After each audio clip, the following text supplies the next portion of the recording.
चले प्लीज शुरू करते हैं। चले प्लीज शुरू करते हैं। लास्ट क्लास में मैंने आपको प्लीज प्लीज क्लास शुरू करते हैं, बातचीत बंद करें प्लीज। ओ घनश्याम आ जा भाई, अंदर आ जा। ओए घनश्याम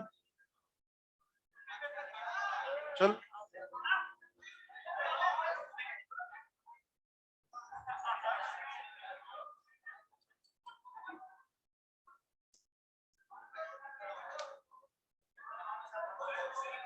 हाँ बस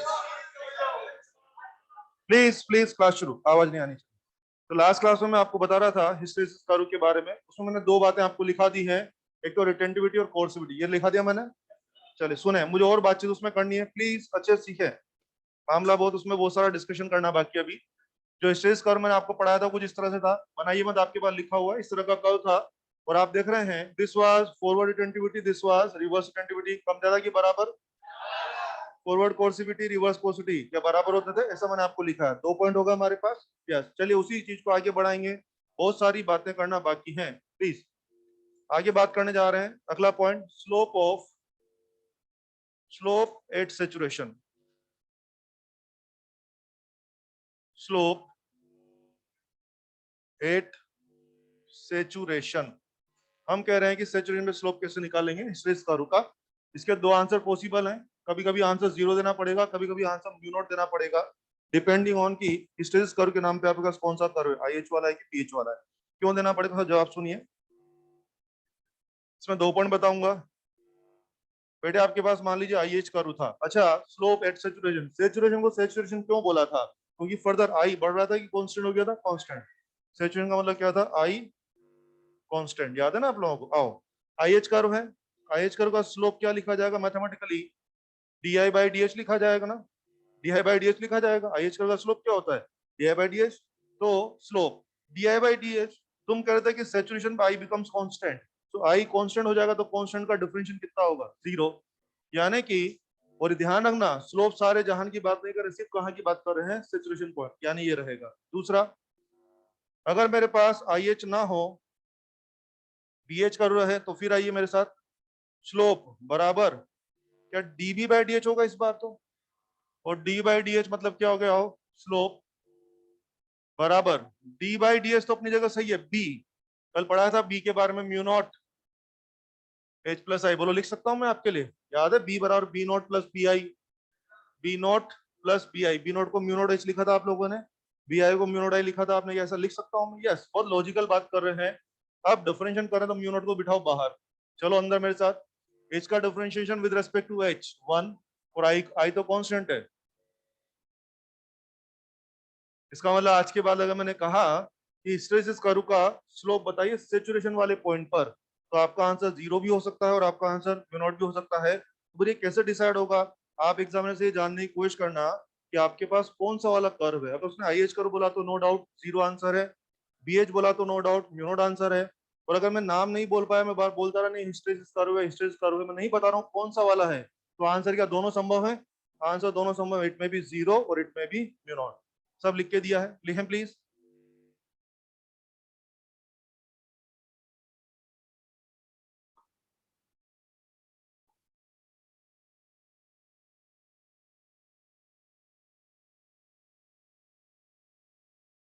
अगला पॉइंट,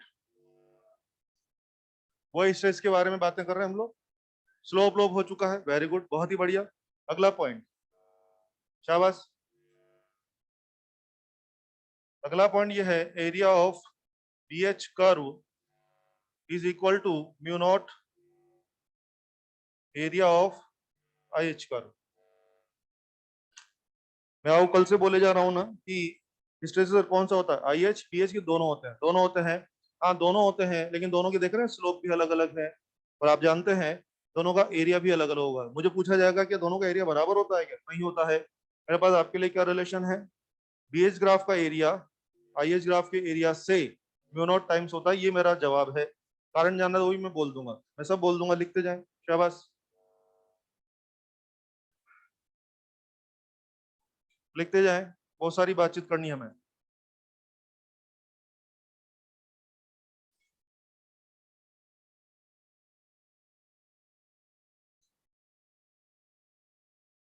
तो इसको एज अ फॉर्मूला याद भी कर सकते हैं, दोनों में म्यू नॉट का रिलेशन है। और अगर जानना है कैसे है तो मैं वही बोल देता हूँ, सुनिए। आप सब जानते हैं बीएच ग्राफ का एरिया क्या होगा, इंटीग्रेशन ऑफ, सॉरी, क्या होगा ये, क्या बीडीएच मानते हो, area under the curve, BDH, क्या ये बीएच ग्राफ का एरिया हो गया। मैं आपके सामने इसको प्रोसेस करूंगा, देखिए क्या आ रहा है। It should be equal to B, B क्या हो गया आपका, mu naught H plus I into D H. बोलो लिख सकता हूँ ऐसा, मैंने लिख दिया। और तुम्हें पता है सारी कहानियां किसके बारे में है, या फेरो के बारे में है, ये सब डिटेल किसके बारे में, सारी दुनिया सिर्फ फेरो, सिर्फ फेरो। और अगर आपको याद हो टेबल में आपने मुझे बताया था कि फेरो के बारे में आई मोर देन एच होता है, मोर या मोर। मैं ऐसे बोलता ना, देखो 10 लगाऊंगा तो इंटू सीधा 1000 2000, तो क्या सीखा हूँ, ऐसा फेरो में ऐसा होता था। पूरी सब फेरो की तो कहानियां चल रही है ना। बोलो बच्चे, क्या एच नेग्लिजिबल है क्या, यस, एच प्लस आई में एच, तुमने बोला है एच नेग्लिजिबल है, तो क्या बच रहा है आपके पास, म्यू नॉट को बाहर बुला लो, इंटीग्रेशन आई डी एच। बताओ, अगर वो बी एच करू का एरिया था तो ये क्या है, आई डी एच क्या है, क्या आई एच करू का एरिया हो रहा है, बोलो बोलो, बराबर आ रहे हैं कि mu naught times, mu naught times. मैंने उस बात का जवाब यहाँ पे दिया है। इसको जो ठीक लगता हो लिखते जाएं, याद करना है कर सकते हैं।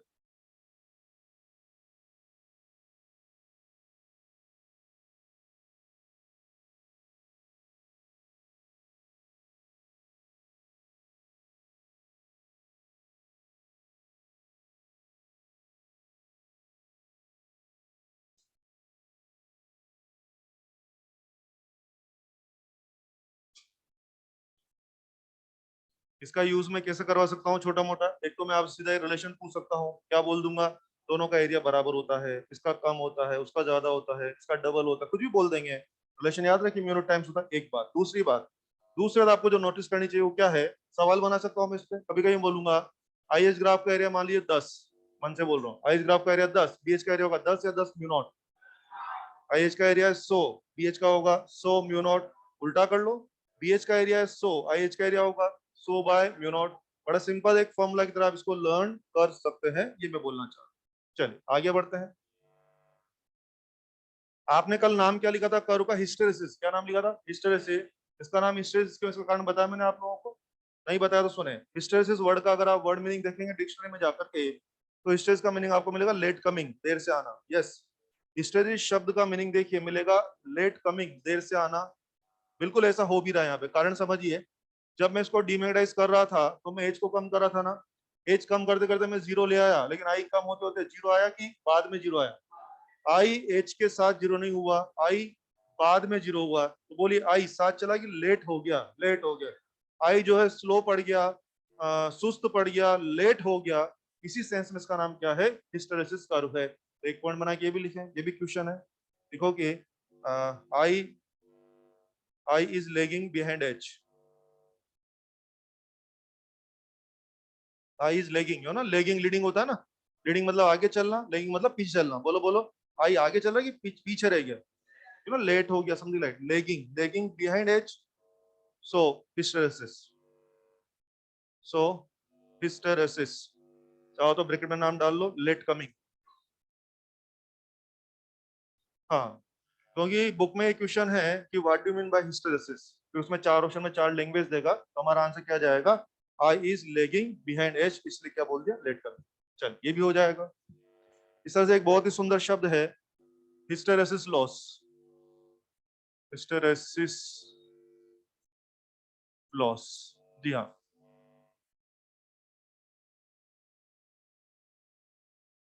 लिखे, it is heat loss in road, heat loss in road during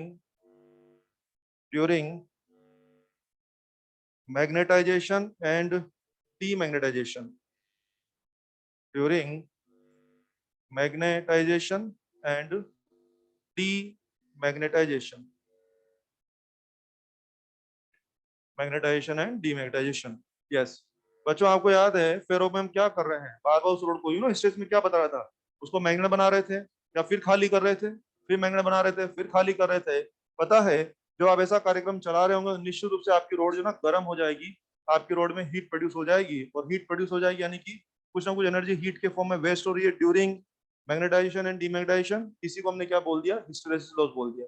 अगर इसका अंदर का कारण जानना है तो मैं उसका भी जवाब दे सकता हूँ कि यार हीट लॉस हो क्यों रहा है, कारण समझिए जरा सोचिए। जब आपकी रोड ये थी, जब आपकी रोड मैग्नेट नहीं थी, डाइपोल कैसे थे, फोकस थे या रैंडम थे? रैंडम थे। यहाँ पर वो भी थे, अपने डोमेन वोमेन भी थे, मैं डोमेन बता नहीं रहा हूँ। जैसे एक सिंपल बात करें, डोमेन जानबूझ के नहीं बना रहा, टाइम बचाने के, ठीक है। आपके डाइपोल क्या जमे थे कि बिखरे पड़े थे? बिखरे पड़े थे। और अलाइनमेंट के बाद आपके डाइपोल क्या अलाइन हो गए थे? तो यूं समझो, जब आपकी रोड मैग्नेट बन जाती तो ये सीन हो जाता है, जब आपकी रोड डीमैग्नेटाइज हो जाती तो वापस से ये सीन हो जाता है, फिर आप उसको मैग्नेट बनाते तो वापस से ये सीन हो जाता है। तो अंदर अंदर क्या चल क्या रहा है? डाइपोल अरेंज हो रहे हैं, बिखर रहे हैं, फिर अरेंज हो रहे हैं, फिर बिखर रहे हैं। क्योंकि जब आपने उसको मैग्नेट बनाया तो डाइपोल क्या हो गया? अरेंज हो गए। फिर आपने उसको डीमैग्नेटाइज किया तो डाइपोल अरेंज रहेगी, बिखर गए, बिखर गए। फिर आपने मैग्नेटाइजेशन किया तो क्या हो गया? फिर जम गए, फिर बिखर गए। जमना बिखरना, जमना बिखरना, जमना बिखरना के अंदर डाइपोल आराम से बैठेंगे, लगातार वाइब्रेट कर रहे हैं, वाइब्रेट अरेंज हो रहे हैं, फिर बिखर जाते हैं, फिर अरेंज होते हैं, फिर बिखर जाते हैं। तो बोल अंदर क्या डाइपोल लगातार कुछ मूवमेंट कर रहे हैं? मैग्नेटाइजेशन डिमैग्नेटाइजेशन के दोनों आपके डाइपोल लगातार कुछ ना कुछ मूवमेंट कर रहे हैं, अरेंज होना, फिर बिखर जाना, फिर अरेंज होना, फिर बिखर जाना। तो उनकी इसी मूवमेंट की वजह से, इनकी इसी हलचल की वजह से क्या अंदर हीट प्रोड्यूस हो जाएगी? यस। और इसीलिए हमारी रोड जो है ना वो सामान्य रहेगी, गर्म हो जाएगी, रोड गर्म हो जाएगी। इसका मतलब मैग्नेटाइजेशन और डीमैग्नेटाइजेशन प्रोसीजर के दौरान हमारे यहाँ हीट लॉस होता है, और इसी को क्या बोलते हैं हम लोग? हिस्टैरिसीस लॉस बोलते हैं। वो मैंने आपको लिखा है, लाइन पढ़ के देखिए जरा। वो कारण शब्द समझ में आ रहा है? रिलेट कर पा रहे हो ना आप लोग? ये हो जाएगा। अभी तो मैंने इसका अंदर का कारण बताया कि ये कारण रहेगा। अब अगर आपको ये वैल्यू कैलकुलेट करना है कि हीट लॉस कितना होगा या हिस्टेरेसिस लॉस कितना होगा, तो उसका फॉर्मूला है हमारे पास। हीट लॉस जो होगा दैट इज वांट। क्या है ये? वांट। मेरे कहने से बस एक फॉर्मूला याद कर लो, सारा आंसर इससे आ जाएगा। हीट यानी कि वांट। यस। इसमें मैं सबसे आपको इंट्रोड्यूस करा देता हूँ, और एक ही फॉर्मूला से सारे सवाल हो जाएंगे। मैं बताता हूँ आपको कैसे कैसे यूज करना है। वांट, वांट में वी क्या है लिखते जाए? Volume of road. ए बोले तो area of PH curve. N बोलेगा तो फ्रीक्वेंसी जो कि हर्ट्ज में होती है, और टी बोलेगा तो टाइम, ऑब्वियसली सेकंड में होता है। इस पे न्यूमेरिकल बुक्स में अवेलेबल है। मैं दो चार वेराइटीज आपको बोलता हूँ समझाने के लिए।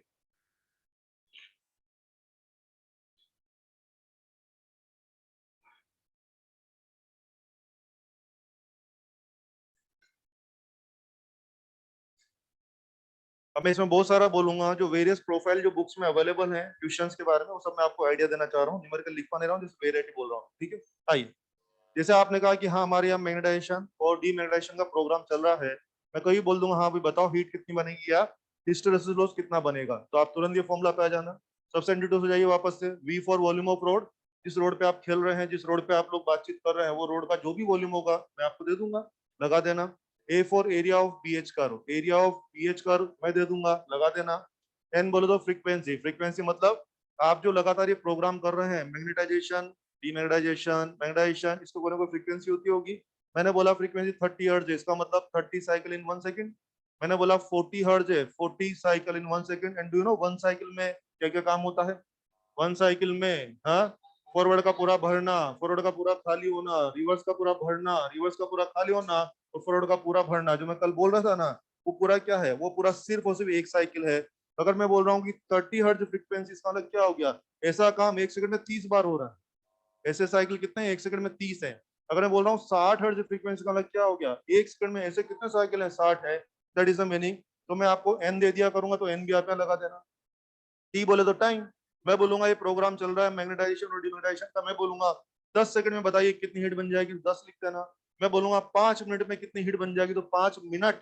मिनट को क्या टाइम में कन्वर्ट करके लिख देंगे, सेकंड में कन्वर्ट करके लिख देंगे। तो यहाँ से गुणा भाग करके आप क्या ला सकते हैं? बनने वाला हीट लॉस कैलकुलेट कर सकते हैं, यहाँ से हम आसानी से कर सकते हैं। अब इसमें थोड़ा थोड़ा सा आपको वेराइटीज बोलता हूँ, कैसे कैसे परेशान किया जा सकता है, कैसे कैसे आपको कंफ्यूज किया जा सकता है। आइए, मैं बोलूंगा वॉल्यूम ऑफ रोड इतना है। रोड का वॉल्यूम मैं अक्सर सेंटीमीटर में दूंगा, आप किस में करेंगे? मीटर में। ठीक है, एक बात तो ध्यान रखना। दूसरा, मैं बोलूंगा एरिया इतना है, तो जो मैं एरिया दूंगा उसको एज इट इज मत ठोक देना। हो सकता है मैं एरिया ऑफ आई एच करूँ बोलूं। मैंने कहा एरिया ऑफ आई एच करो 10, यहाँ क्या आएगा? 10 या 10 म्यू नॉट। चाला क्या देखें फॉर्मूला में क्या कौन सा एरिया इस्तेमाल होना है? आई एच का कि बी एच का?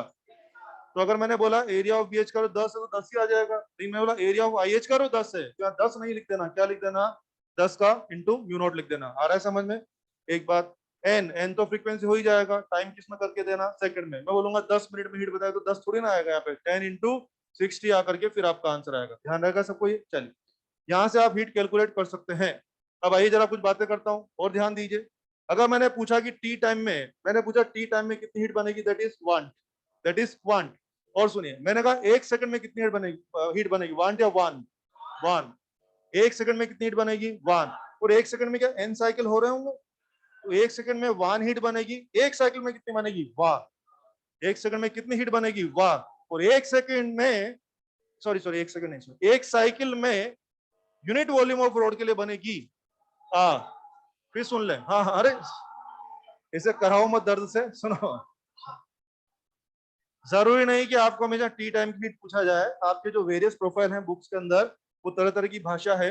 मेरी सलाह है 4-4 फॉर्मूला याद करने, एक फॉर्मूला याद करिए, बाकी एडजस्ट करिए। कैसे, वापस आइए शब्दों पे ध्यान दें। टी सेकंड में हीट बताइए, वन। एक सेकंड में हीट बताइए, वन। एक साइकिल में हीट बताइए, वाह, वी इंटू ए, वाह। एक साइकिल का हीट ये हो गया। और एक साइकिल का heat 4 unit volume of road, volume को 1 करना है, 4 यूनिट वॉल्यूम, वाह की आ, वाह की आ। पता लग रहा है सब लोगों को? क्या समझ में आ गया सब लोगों को? तो ये यूज करेंगे। तो क्या मैं एक स्टेटमेंट दे दूं आप लोगों के लिए, देखो ना, पहचानो जरा true false, please please, true false पहचाने। बीएच ग्राफ का area, BH curve area represents heat produced for one cycle for unit volume of rod. BH graph का area represents heat produced for one cycle for complete rod या unit volume of rod. बोलिए क्या statement दिया जा सकता है ना? इस तरह से सारी भाषाएं, इस तरह के सवाल बनाए जा सकते हैं, पढ़ लेंगे आप लोग। चलिए ये भी याद रहेगा। जरूरी नहीं कि हम हमेशा आपसे टी सेकंड की हीट पूछें, हम एक सेकंड की पूछ सकते हैं, हम एक साइकिल की पूछ सकते हैं, तो अकॉर्डिंगली एडजस्ट करेंगे, हो जाएगा ना। टी सेकंड की हीट बोलिए, वन। एक सेकंड की हीट बोलिए, वन। एक साइकिल की हीट बोलिए, वाह। और यूनिट वॉल्यूम के लिए जाना है तो आ। बहुत बढ़िया, ठीक है। देखो कुछ लोग तो कराना शुरू हो गए, क्या है वैसा। और सुने, एक तो ये हो जाएगा। दूसरी बात, अगर आपने कहा है कि आपकी रोड में हीट बन रही है, तो हीट बन रही है तो रोड ठंडी रहेगी, गर्म हो जाए, गर्म। कई बुक्स में सवाल में ये पूछा गया है, हीट तो पूछ नहीं रहा, बोल रहा है कि कुछ भी 10 सेकंड में रोड का टेम्परेचर कितना बढ़ेगा। एक बार बताओ यार, अगर हीट बन गई है तो क्या टेम्परेचर राइज होगा ना? यस। अगर टेम्परेचर राइज जानना है तो क्या करने वाले हैं? यस, क्या हम लोग वांट को एम एस डेल्टा थीटा से इक्वेट कर सकते हैं, और जरूरत पड़ने पर हम क्या निकाल सकते हैं, डेल्टा थीटा निकाल सकते हैं। ओबियसली जब मुझे आपसे टेम्परेचर डिफरेंस या टेम्परेचर राइज पूछना होगा तो मैं आपको क्या दे दूंगा, स्पेसिफिक हीट ऑफ मटेरियल भी दे दूंगा, रोड का मास भी दे दूंगा, तो सब एडजस्ट कर कर एकदम चकाचक। क्या डेल्टा थीटा भी ला सकते हैं? यस। तो ध्यान रखें, बुक्स के अंदर कभी कभी हीट पूछ रहा है और कभी कभी राइज इन टेम्परेचर भी पूछ रहा है, सब आपको एडजस्ट करना। मुझे एक ही फॉर्मूला सिखाना है, वांट। वांट को एम एस डेल्टा थीटा से इक्वेट करिए और मजे करिए, बस बस लिखो बे। कुछ लोग भावुक हो रहे हैं, लिख बे घनश्याम, लिख। है ना, कर रहा हो, ठीक है, कोई दिक्कत नहीं।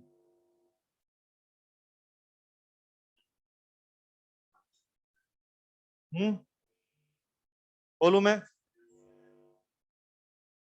और सुने, जैसे मान लीजिए मुझे कोई न्यूमेरिकल आपको देना है, सारी कहानी सुना देंगे, ऐसा वैसा हो गया, डिटेल सब दे देंगे, बोलेंगे टेम्परेचर राइज लाइए, यानी डेल्टा तेरा पूछना है। डिटेल में क्या करेंगे हम, आप प्लीज प्लीज, डिटेल में हम क्या करेंगे, रोड का वॉल्यूम भी दे देंगे, रोड का मास भी दे देंगे, सब डाल के आंसर ला सकते हैं।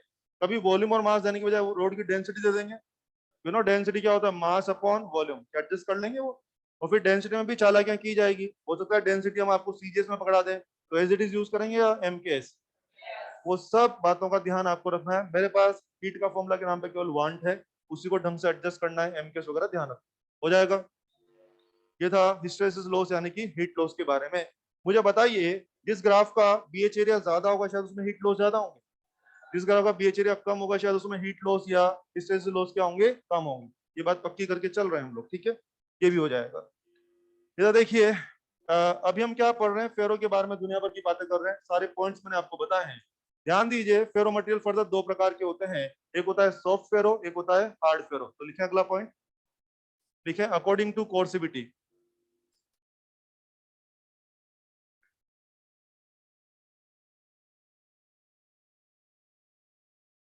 According to coercivity. जी हाँ, मैंने बोला है कोर्सिविटी के आधार पर। बस उसके बाद एक छोटा सा टेबल बना दीजिए, सॉफ्ट फेरो और ये हो गया हार्ड फेरो। प्लीज लिख लें, दो तीन पॉइंट लिखना है, छोटा टेबल है।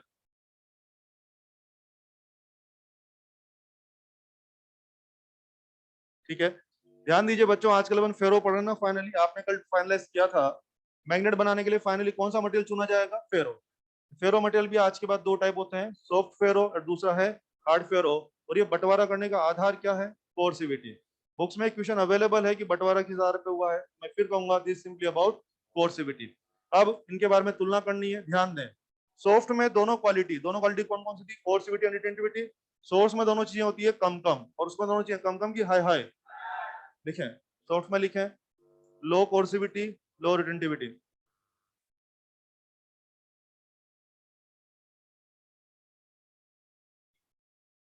लो कोर्सिविटी एंड लो रिटेंटिविटी। उधर जाइए, दोनों चीजें लिखिए हाई हाई।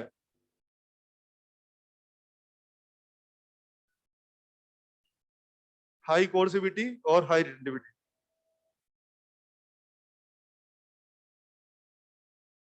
ठीक, इधर देखना जरा। अगर वाकई में सॉफ्ट फेरो मटेरियल है तो आई थिंक कोर्सिविटी भी कम कम और रिटेंटिविटी भी कम कम। बोलिए बीएच ग्राफ का एरिया भी कम कम। और अगर ये हार्ड है तो ये भी हाई हाई, वो भी हाई हाई, क्या ग्राफ का एरिया भी हाई हाई? लिखो बे, सॉफ्ट में लिखो लो बीएच एरिया, लो बीएच एरिया। उसमें जाइए हाई हाई बीएच एरिया।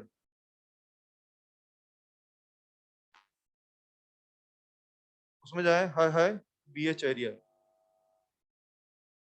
ठीक है, तो बताइए मुझे हिस्टेरेसिस लॉस किस में ज्यादा होता है, सॉफ्ट फेरो में या हाई फेरो में? वेरी, पता लग रहा है हार्ड फेरो में। पता लग रहा है क्यों होगा? चीजों को फील करो। सवाल बन सकता है कि हिस्टेरेसिस लॉस दोनों में सेम होता है, इसमें कम होता है उसमें ज्यादा, तो दिमाग में होना चाहिए हिस्टेरेसिस लॉस करने क्या पढ़ाया? क्वांट। क्वांट यानी कि एरिया। और अपन ने पढ़ रखा है कि एरिया किसका ज्यादा आ रहा है, सॉफ्ट वाले का कि हार्ड वाले का। इस तरह क्वेश्चन में से क्वेश्चन निकलता है, इस तरह से बातें निकलती है, वो मैं आपको बोल रहा हूँ। और हाँ, एक बात और बोलूँ ना, आपने देखा मैंने इसमें दोनों के बारे में लिखा है कि दोनों चीजें कम होती है, इसमें दोनों चीजें हाई हाई बोल रहा हूँ मैं बार बार।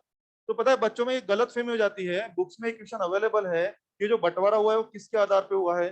कोर्सिविटी, रिटेंटिविटी या दोनों के आधार पे? Answer is कोर्सिविटी, answer is कोर्सिविटी। ध्यान दें, ध्यान दें। मैं जानता हूं कि जब मैं तुलना करने बैठा हूं तो मैं हर चीज की तुलना कर रहा हूँ। तुलना ही करने बैठा हूं तो मैं हर चीज की तुलना कर रहा हूं, लेकिन जो बंटवारे का आधार है वो सिर्फ कोर्सिविटी है। Make it very very sure, बंटवारे का जो आधार है वो सिर्फ कोर्सिविटी। क्यों है जरा आपको सुनना है तो वो भी सुन लो। इधर आ जाओ, बहुत लॉजिकल है, रिलेट करो शब्द। बच्चे, जिसकी कोर्सिविटी ज्यादा होगी क्या उसको खाली करना मुश्किल होगा? फील करो, कोर्सिविटी ज्यादा क्या खाली करना मुश्किल होगा?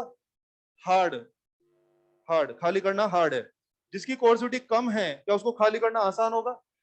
सॉफ्ट फेरो। तो आई थिंक सीधा सीधे बात है, जिसकी कोर्सिविटी जितनी ज्यादा होगी उसके लिए उतना उल्टा एज लगाना पड़ेगा। तो कोर्सिविटी ज्यादा खाली करना मुश्किल, हार्ड फेरो। कोर्सिविटी कम खाली करना आसान, सॉफ्ट फेरो। तो बोलो बोलो बंटवारे का आधार क्या है? दोनों की सिर्फ कोर्सिविटी। ये क्वेश्चन है इसलिए मैं इतना चिल्लाना पड़ रहा है, ध्यान दें, एक एक बात समझ में आनी चाहिए। ये भी हो जाएगा। और आइए, बुक्स में तो ये क्वेश्चन भी अवेलेबल है, इधर आओ। सॉफ्ट फेरो का हिस्टेरिस कर्व कैसा होता है? ऑप्शन इस तरह देगा आप लोगों को, narrow and told, narrow and short, wide and वगैरह वगैरह। रटना नहीं, सोच के बात कर सकते हैं। आ जाओ मेरे साथ। सॉफ्ट फेरो की बात हो रही है ना, सॉफ्ट फेरो, यस बोलिए। ये भी कम कम और ये भी कम कम। ये कम कम तो बोलिए वाइड की नेरो, और ये कम कम टोल या शॉर्ट? Narrow and short. और जरा सोचिए हार्ड के लिए होगा तो ये चीज भी ज्यादा, वो चीज भी ज्यादा। ज्यादा मतलब वाइड, और शॉर्ट या टॉल। आराम से आंसर कर सकते हैं। तो बेसिक याद करेंगे तो कुछ भी पूछेंगे हम इधर उधर घुमा के आंसर कर सकते हैं, कर सकते हैं ना। चलिए शाबाश। इसका यूज लिखें, सॉफ्ट आयरन को कहाँ यूज करते हैं, सॉफ्ट वाले को कहाँ यूज करते हैं? यूज्ड इन इलेक्ट्रोमैग्नेट, पूरा लिखें, फर्स्ट होगा तब भी लिखें। हाँ भैया, रिटेंटिविटी, रिटेंटिविटी कम है ना तो क्या होगा? टोल होगा कि शॉर्ट होगा? शॉर्ट होगा ना। तो सॉफ्ट फेरो का कर्व तो शॉर्ट होगा और हार्ड फेरो का कर्व टोल होगा। ठीक है, ओके, क्या लिख रहे हैं? Use in making electromagnet, temporary magnet, electromagnet, temporary magnet and transformer core.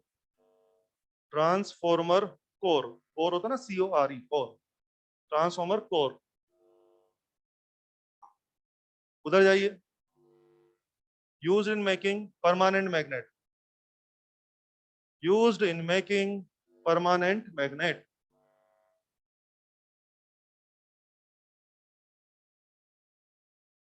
Permanent magnet बनाने में यूज करते हैं। आंसर दीजिए मुझे, जे का क्वेश्चन बोल लिख दिया ना आप लोगों ने। अब किसी किसी को लग रहा होगा सर इतना थियोरटिकल बात क्यों कर रहे हैं, सवाल आया हुआ है इसलिए बोलना पड़ेगा। जेई मेंस का क्वेश्चन सुनिए, अभी के अभी आंसर चाहिए।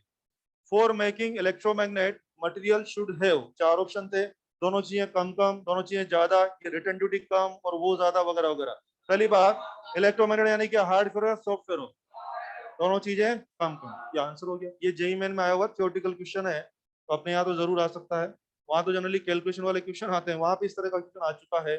ध्यान रखें, प्रॉपर्टीज वगैरह याद करना है, कर लेंगे हम लोग। चलिए, अगर वो परमानेंट मैग्नेट पूछा तो क्या आता, कम कम की हाई हाई, इस तरह का कैटेगराइजेशन दिमाग में रखें। और सुनिए, एग्जाम्पल दोनों के बहुत सारे हैं, लेकिन हमें एक दो वो एग्जाम्पल याद करने चाहिए जो कि हमारे क्वेश्चंस में टकरा रहे हैं बुक्स वगैरह में। तो एक सबसे कॉमन नाम है इसका, सॉफ्ट आयरन। सॉफ्ट फेरो का बेस्ट एग्जाम्पल यानी कि बहुत कॉमन एग्जाम्पल है सॉफ्ट आयरन। इसके अलावा एक अलोय भी है जिसका नाम याद करें आप, अलोय का नाम है परम अलोय, परम अलोय, प्रेम अलोय नहीं है, परम अलोय है, PRM है, PREM नहीं है। सॉफ्ट आयरन या अलोय तो समझते हो ना, मिक्सचर ऑफ मेटल्स जो होता है ना, कॉम्बिनेशन, दैट इज अलोय। तो एक पर्टिकुलर अलोय है परम, वो बुक्स में काफी लिखा हुआ है, जगह जगह उसका नाम आ रहा है, मैंने आपको बोल दिया। ठीक है, उधर चलिए, उधर चलिए। अरे कुछ लोग भावुक हो रहे हैं, संभालो इसको, संभालो। हार्ड का नाम है कोबाल्ट स्टील। हार्ड फेरो में जो नाम चल रहा है दैट इज स्टील या कोबाल्ट स्टील। इसके अलावा इसमें भी एक अलॉय का नाम बहुत चल रहा है, दैट इज एल निको, एल निको। और आप समझ ही गए होंगे, एल्यूमिनियम, निकल, कोबाल्ट, केमिस्ट्री तो आप लोगों का स्ट्रॉन्ग होता है, तो आप सब जानते हैं। चलिए, तो लिस्ट में मैंने आपको बना के दे दी है कि कब कौन सा मटेरियल कहाँ पे यूज किया जाएगा, ये सब रहेगा। बोलिए, इलेक्ट्रोमैग्नेट बनाने के लिए क्या ठीक रहेगा, सॉफ्ट फेरो, और परमानेंट के लिए क्या रहेगा, हार्ड फेरो, वो सब मैंने आपको बोला, ये भी हो जाएगा। अब इस चैप्टर में केवल तीन शब्द बचे हुए हैं, एक शब्द है मैग्नेटिक शील्डिंग, एक शब्द है मीजनर इफेक्ट, और एक कॉस्मिक रेस के बारे में भी सवाल होता है। मैं तीनों के बारे में बात करने जा रहा हूँ, बाकी फिर चैप्टर क्लोज हो जाएगा ये। लेते हैं मैग्नेटिक शील्डिंग।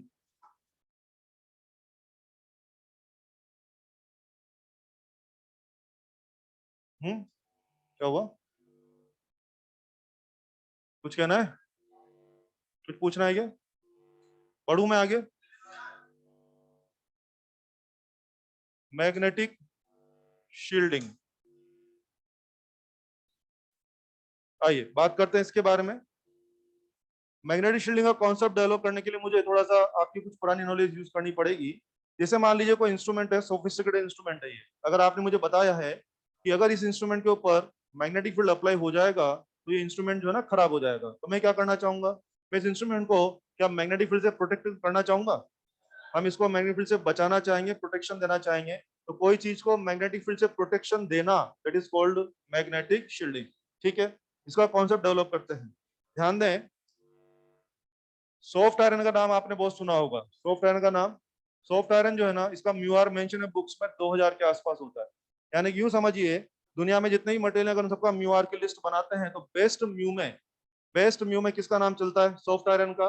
क्या मैंने आपको म्यू का मीनिंग बताया था एक बार, म्यू का मतलब क्या था, परमियाबिलिटी, क्या लाइंस गुजारने की एबिलिटी, यस। कम म्यू कम लाइन गुजारोगे, ज्यादा म्यू ज्यादा लाइन गुजारोगे, ऐसा मैंने आपको बोला था। इसका म्यू ज्यादा है कि द बेस्ट है, दुनिया के सारे मटेरियल में सर्वश्रेष्ठ म्यू वाले में किसका नाम चलता है, सॉफ्ट आयरन।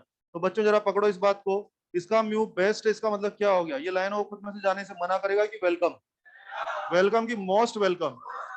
तो इसका म्यू जो है ना बहुत ज्यादा है, बेस्ट है, तो ये चाहेगा, इसका तो पता है टेंडेंसी ऐसा रहेगा कि लाइनें अधिक से अधिक इसमें से गुजरे, तो पता है उसका क्या होने वाला है, जो लाइन इसके सीध में आ रही होगी ना, उनको तो बहुत खुशी खुशी अंदर आगे से गुजारेगा, हाँ भैया जाइए, इसको तो अच्छा लगता है अगर कोई लाइन इसमें से जाए तो उसको तो गुजारेगा। जो लाइन इसके सीध में नहीं होगी ना, उसको लाइन को भी डाइवर्ट कर करके मोड़ मोड़ के खुद में से गुजारेगा, लाइनों को बुला बुला के, अरे भाई इधर से जाओ, अरे भैया इधर से जाओ, अरे भाई इधर से जाओ। सब लाइनों को पकड़ पकड़ के खुद में से गुजारेगा, कारण इसका परमेबिलिटी कम है कि द बेस्ट है। परमेबिलिटी द बेस्ट है, जिसने परमेबिलिटी का मीनिंग समझा था, याद है ना, पारगम्यता। तो ये चाहता है कि लाइन अधिक से अधिक इसमें से गुजरे, ये इसकी टेंडेंसी है। और है तो इस बात को लेकर के डायग्राम वाला क्वेश्चन बनता है, वो सुने पहले तो। वो डायग्राम वाला क्वेश्चन समझते समझते हमें शील्ड का कॉन्सेप्ट पता लग जाएगा। डायग्राम वाला क्वेश्चन कैसे बनता है सुने। जिसे मानिए ये सॉफ्ट आयरन का बॉल है, मैंने एक सॉफ्ट आयरन का बॉल लिया हुआ है, और ये बॉल कैसा है, सॉलिड या गड्ढे वाला। जानबूझ के केविटी वाला बॉल लिया, कुछ बात कर दी, ठीक है। सॉफ्ट आयरन का बॉल केविटी वाला, मैंने इसको लाइन ऑफ फोर्स के रास्ते में रख दिया है। मुझे एक मैसेज आपको निकाल के देना है, लाइन ऑफ फोर्स के रास्ते में रख दिया, और आपने मुझे बोल ही दिया इसका म्यू तो बेस्ट है, तो इसकी इच्छा होगी लाइन हमेशा इसमें से गुजरे हैं, तो गुजरे तो ठीक है, क्या होने वाला है और देखते हैं। फर्स्ट ऑफ ऑल ये लाइन इसमें से गुजरना चाहती है, मना करेगी, वेलकम।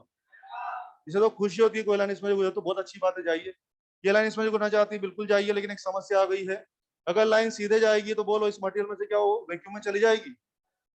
वैक्यूम का म्यू आर होता है 1, वैक्यूम का म्यू आर 1, और इसका म्यू आर 2000। इसका म्यू आर वैक्यूम से दुगना या 5 गुना या 10 गुना नहीं है, 2000 गुना है।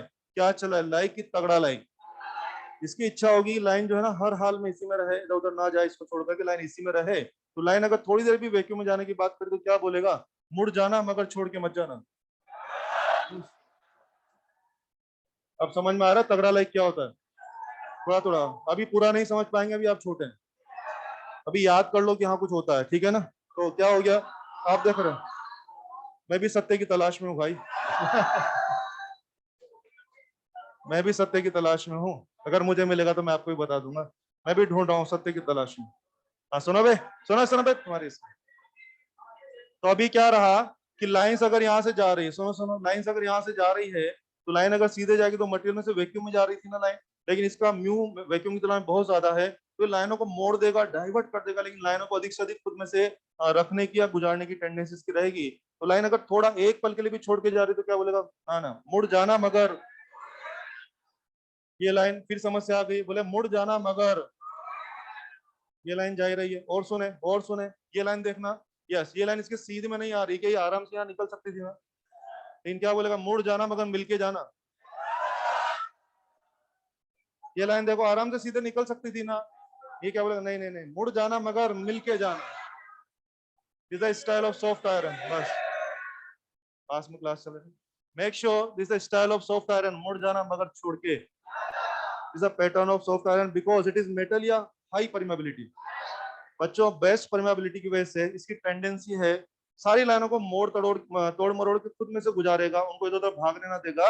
अधिक से अधिक लाइनों को पकड़ पकड़ के क्या बोलेगा, नहीं इधर से जाओ इधर से जाओ, कोई बगल से भी जा रहा तो अरे भाई इधर से जाओ आप लोग, हैं। तो मुड़ मुड़ के सारी लाइनों को मोड़ मोड़ के खुद में से गुजारेगा।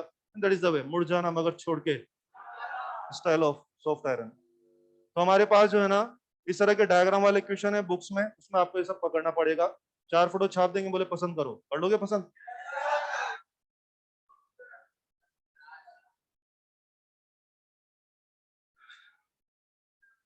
हाँ, अभी तो ये तो तुम स्टेटस भी बना सकते हो ना, क्योंकि अभी मौसम मौसम भी ऐसा ही चल रहा है ना, मुड़ जाना मगर छोड़ के मन। नहीं, क्या पता कोई सुन ले पुकार। बहुत बढ़िया, लिखा भाई लिखा। क्योंकि मामला क्या चल रहा है, लाइक की तगड़ा लाइक, वही बात हो गया ना। बिल्कुल इसको प्रैक्टिकल लाइफ में सोचिए। जैसे मान लीजिए अभी आप कोटा में हैं, मान लीजिए आपके गांव से कोई आपका फ्रेंड आता है कोटा में, तो आप क्या चाहोगे कि अगर वो वाकई में कोटा में आया है तो वो आपसे मिलके जाए, सही बात है कि नहीं। मान लो बिहार से आपका दोस्त आया है, ठीक है, तो आप क्या चाहोगे, अगर वो कोटा में आया है तो फिर क्या करे, वो मिलके जाए। तो आप ऐसा जितना होता है ना क्लोज रिलेटिव वगैरह होते हैं तो बोलते हैं ना, नहीं 1 घंटे के लिए आना, थोड़ी देर के लिए आ जाओ, वही वाली बात। तो डायग्राम वाला क्वेश्चन इस तरह से हो जाएगा, और इसमें आप सबसे बढ़िया बात देखिए, सबसे बढ़िया बात क्या हो गई है, अगर टेक्निकली और जाना तो हो जाइए। क्या मैं कह दूं अंदर लाइंस पास पास हो, किसने सारी लाइन को कॉन्सेंट्रेट कर दिया है, लाइंस को कॉन्सेंट्रेट कर दिया, जहां लाइन पास पास होती है वहां पे फील्ड स्ट्रॉन्ग हो जाता है, सही बात है ना। अगर ये फेरो है तो इसमें फील्ड बाहर की तुलना में क्या बहुत ज्यादा होगा, तो बाहर लाइनें दूर दूर थी, फील्ड कम था, और इसने लाइनों को क्या कर दिया, क्या कॉन्सेंट्रेट कर दिया, कॉन्सेंट्रेट कर दिया, इसका मतलब क्या, इसने अंदर वाकई में फील्ड को स्ट्रॉन्ग कर दिया है, यस। और यही तो इसका नेचर था। बच्चों इस तरह के डायग्राम वाले क्वेश्चन आपको मिल जाएंगे बुक्स में, शायद मॉड्यूल में भी है, ठीक है ना, ये हो गया। और ये मुड़ जाना उड़ जाने में अपना क्या फायदा हो गया, आई थिंक ये गड्ढा में कोई भी लाइन गया कि नहीं गया। This cavity is free from any magnetic field, so I think इसको क्या मैं शील्डिंग में यूज कर सकता हूँ, ये। तो अगर मुझे पूछेंगे मैग्नेटिक शील्डिंग के लिए क्या यूज करते हैं और क्यों? My answer is soft iron box. Soft iron box use करते हैं और क्यों? Due to metal, due to metal, due to high permeability. ठीक है, soft iron box are used, soft iron box. सही है ना, गड्ढा तो होना चाहिए ना अंदर, तभी तो उसमें तो कोई चीज रख पाएंगे आप, वरना कैसे रखेंगे? Soft iron box are use for magnetic shielding due to high permeability, high permeability.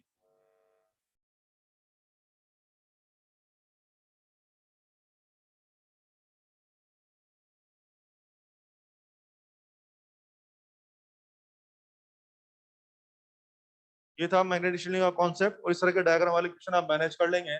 आपको याद है ना, एक बार जब मैं मैग्नेटिक परमेबिलिटी पढ़ा रहा था, मैंने कहा था डायग्राम वाले क्वेश्चन होंगे इसके बारे में। यस, मेरा इशारा इसी क्वेश्चन की तरफ था। आपका म्यू तो बेस्ट है, तो आप लाइनों को मोड़ मोड़ के खुद में से गुजारोगे, इसी तरह के सवालों की तरफ मेरा इशारा था। हो जाएगा बच्चे? चल, ये हो जाएगा। चलिए, इस तरह से एक शब्द है मीजनर इफेक्ट।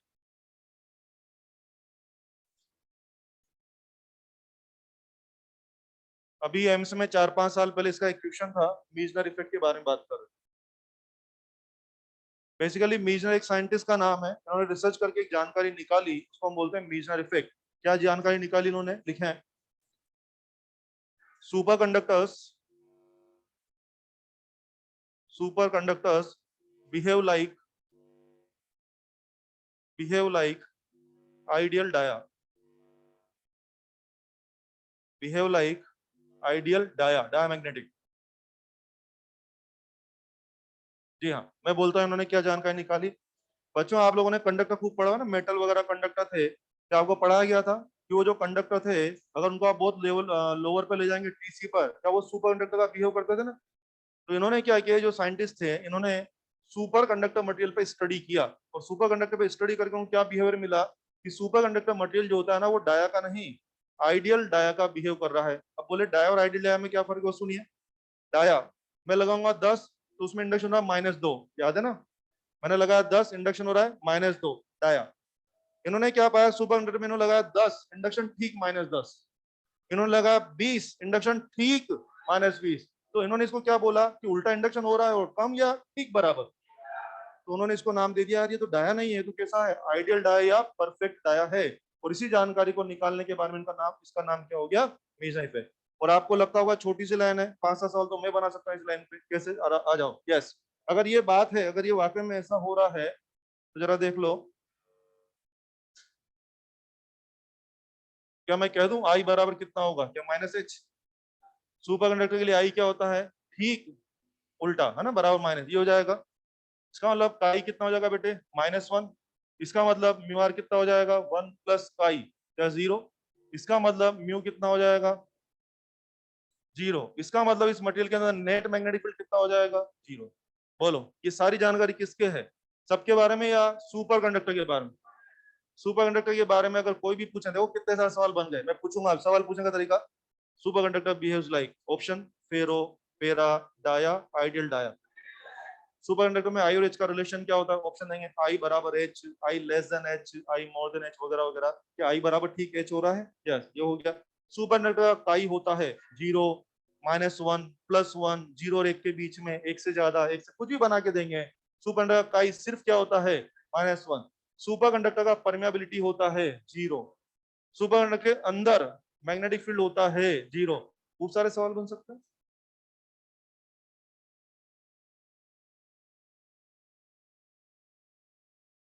प्लीज लिख दीजिए फटाफट से, इससे आ जाएगा ना समझ में। और उनकी एक बात से सारी जानकारी निकली है, उन्होंने तो बस बोला आई बराबर -H, क्या मैंने उसके बाद बिहाफ पे मैंने सारी जानकारी निकाल ली। और अब इसमें से डायग्राम वाला क्वेश्चन भी बनता है, कैसे बनता है उस पर आते हैं। क्या बोल रहे हो आप मुझसे, किसका म्यू 0 है? हाँ भैया, -H कैसे होगा, मैंने बताया ना, उन्होंने क्या पाया, सुपर कंडक्टर लिया, जब उन्होंने 10 अप्लाई किया ना, तो इंडक्शन हो रहा था ठीक -10 हो रहा था। तो 10 अप्लाई करने पे इंडक्शन भी 10 हो रहा है, 20 पे ठीक 20 हो रहा है, उल्टा हो रहा है। तो इन्होंने क्या कंक्लूजन कर दिया कि आई बराबर क्या आ रहा है, -H आ रहा है। समझे? मतलब एक्सपेरिमेंटल रिजल्ट इनका ये था, 10 अप्लाई किया, एच वाज 10, तो इंडक्शन हो रहा था -10, तो इसलिए इन्होंने ऐसा कंक्लूड किया। ठीक है, एक्सपेरिमेंटल रिजल्ट। ठीक है, ओके। मैं कह रहा था कि इसके ऊपर डायग्राम हो, तो डायग्राम वाले क्वेश्चन रहेंगे। कैसे बताओ, तुम क्या बोल रहे हो? इसका म्यू कितना है? 0। पारगम्यता 0। कुछ समझे? ज्यादा लाइन गुजारेगा, कम लाइन की कतई नहीं गुजारेगा, एक भी लाइन को नहीं गुजरने देगा। और ऐसा होना भी चाहिए शायद, D4 डाया, D4 डिसलाइक। ये डाया है कि परफेक्ट डाया? डिसलाइक या तगड़ा डिसलाइक? तगड़ा डिसलाइक का माहौल। अब मैं बताता हूँ डायग्राम वाला क्वेश्चन कैसे होगा, सुने। हमसे कहेंगे ये सुपर कंडक्टर की बॉल है, सुपर कंडक्टर की बॉल है बेटा। ये मुझे बोल रहे हैं कि इसको लाइन ऑफ फोर्स में रख दिया है। ठीक है, रख दिया तो अच्छी बात है। और हमने क्या सीखा इसके बिहेवियर से? ये खुद में से एक भी लाइन नहीं गुजरने देगा। तो पता है, दूर दूर की लाइन तो छोड़ो, जो लाइन ठीक इसके सामने आ जाएगी ना, वो लाइन पूछे कि भाई इधर से निकल जाए क्या? बोले नहीं, इधर से नहीं जाना है, ये रास्ता नहीं, उधर से जाओ, ऐसा बोल के। समझ रहे हैं आप लोग? या तो आप देखो ना, क्योंकि मामला क्या चल रहा है, डिसलाइक की तगड़ा डिसलाइक। इसे लाइन यहां से जाना चाहिए तो क्या बोलेगा? मुड़ जाना मगर नजर मत आना, मुड़ जाना मगर नजर मत आना, मुड़ जाना मगर नजर मत आना, मुड़ जाना मगर नजर मत आना। क्या आप देख रहे हैं नफरतों के दौर चल रहे हैं? मुड़ जाना मगर नजर मत आना, नफरतों के दौर चल रहे हैं। और यहाँ पर तो आप समझ ही रहे हैं कि नहीं नहीं, मैं कुछ नहीं बोलूंगा। बहुत बढ़िया, बना बे फोटो बना, बहुत बढ़िया। क्या बिल्कुल त्योहार के हिसाब से बातें हो रही है? वेरी गुड, बहुत बढ़िया, बहुत सुंदर। लिख लो बे, प्लीज प्लीज लिखें, जल्दी से लिखें, टाइम वेस्ट नहीं करें प्लीज। सभी घनश्याम लिखें। बुक्स में आपको ये वाला प्रोफाइल और ये वाले प्रोफाइल, दोनों प्रोफाइल क्वेश्चन मिल जाएंगे। आई थिंक दोनों का मामला जस्ट उल्टा चल रहा है। देखो, वो तो दूर दूर की लाइन को भी बोल रहा था, अरे भाई इधर से जाओ, अरे इधर आओ, इधर से जाओ, इधर से जाओ। और ये जो इसके सामने, उसको भी क्या बोला? नहीं, इधर से नहीं जाओ, इधर से जाओ। समझे कि नहीं? वही वाला मामला। दिस वाज तगड़ा like and this is dislike की तगड़ा डिसलाइक। इस तरह का बिहेवियर यहाँ पे आ रहा है। और अगर इतना है तो क्या एक और बात बोल दूं मैं? सोचो, इस यहाँ पे अगर मैं कोई गड्ढा करता हूँ, क्या गड्ढा में भी हम मैग्नेटिक शील्डिंग कर सकते हैं?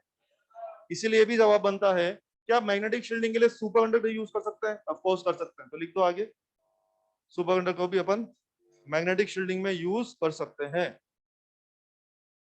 अपने हिसाब से लिख दो अंग्रेजी में।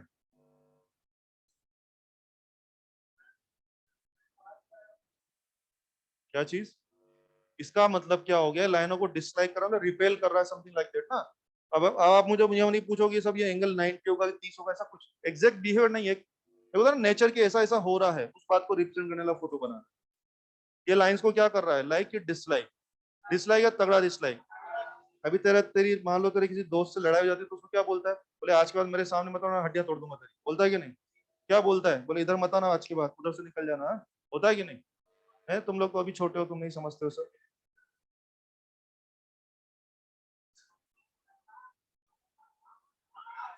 मैं भी सत्य की खोज में लगा हूं भैया, मेरे को भी नहीं पता जाएगा, जिस दिन पता लग जाएगा। चलो, नहीं नहीं, मैं मास्टर हूं बे, master master. Cosmic rays,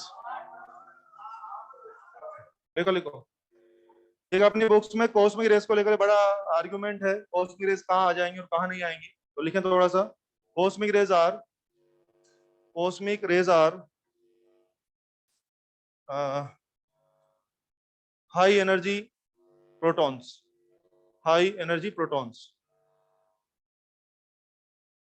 so when they comes towards earth, when they comes towards earth, then then बस देन बोल के आ जाओ बच्चों। कॉस्मिक रेस के बारे में पहले मैं बोलना चाहूंगा। कॉस्मिक रेस के बारे में बुक्स में क्या लिखा हुआ है कि इसमें करीब 80% जो है ना हाईली एनर्जाइज प्रोटॉन होते हैं। फिर सुन लीजिए, कॉस्मिक रेस हम मानते हैं कि वो स्पेस से अर्थ की तरफ आती हैं। और बुक्स में क्या लिखा है इसके बारे में कि इनके अंदर 80% हाईली एनर्जाइज प्रोटॉन्स होते हैं। सुन लिया आप लोगों ने? यानी कि हम ऐसा बोल दो एक तरह से, ये मतलब एक तरह से प्रोटॉन का बीम होता है। ये हो गया। अब अपनी बुक्स में जो सवाल है उस पर आते हैं। अपनी बुक्स में सवाल है, जब कॉस्मिक रेज स्पेस से जमीन की तरफ आती हैं तो वो कहाँ पहुंच जाते हैं और कहाँ नहीं पहुंचते, इसके बारे में सवाल है। हम हमेशा बोलते हैं कि ये पोल पे आसानी से आ जाते हैं, पोल्स पर आसानी से आ जाते हैं, इक्वेटर पर ये नहीं आ पाते हैं। तो उसका जवाब देने की कोशिश कर रहा हूँ कि ऐसा क्यों है। अर्थ का जो मैग्नेटिक फील्ड था ना, उसे हम एक्सप्लेन कर सकते हैं।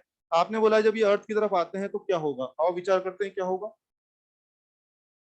फर्स्ट पोल्स पे क्या होगा विचार करते हैं। पोल्स, मेरे ख्याल से पोल्स पर बीएच तो बिल्कुल जीरो था और बी वर्टिकल जीरो कि नॉन जीरो, ये था ना। हमें मिलजुल के तय करना है क्या होगा। इधर देखिए मेरी तरफ, मान लीजिए अभी अपना रूम जो है पोल्स पर है, अभी अपना रूम कहां पर है, पोल्स पे। ये पोल्स पर है, जमीन जमीन, ईस्ट वेस्ट नॉर्थ साउथ, यहाँ बीएच है कि नहीं है, बीएच नहीं है, पोल्स पोल्स बीएच नहीं है। क्या बी वर्टिकल है, बी वर्टिकल या तो डॉट होगा या तो क्रॉस होगा, कोई फर्क नहीं पड़ता, डॉट ले लेते हैं, ठीक है। ये लो, इमेजिन करो मेरे साथ, आसमान से जैसे बारिश टपकती है ना, आसमान से बारिश जब जमीन की तरफ आती है तो क्या होता है, पानी का ऐसा ऐसा टपक के आता है ना। यस, समझो कॉस्मिक रेस के फॉर्म में प्रोटॉन बीम यू करके आ रहा है। यस, जरा देखना, इस बी वर्टिकल की वजह से इस चार्ज पर फोर्स लगेगा कि नहीं लगेगा। बी वर्टिकल यू हो तब भी नहीं लगेगा, और बी वर्टिकल यू हो, you know Q B sine theta, angle या तो जीरो या 180 हो जाएगा। बोलो बोलो, इस बी वर्टिकल ने तुम्हारे प्रोटॉन बीम पे फोर्स लगाया कि नहीं लगाया, नहीं लगाया। और लगाता तो शायद उसको मोड़ देता, डेविएट कर देता। अबे तुम्हारे पर तो फोर्स नहीं लगा, तो डेविएशन होगा कि नहीं होगा, नहीं होगा। और नहीं होगा तो हम बोलते हैं मुड़ेंगे कि आ जाएंगे, आ जाएंगे कि आ ही जाएंगे।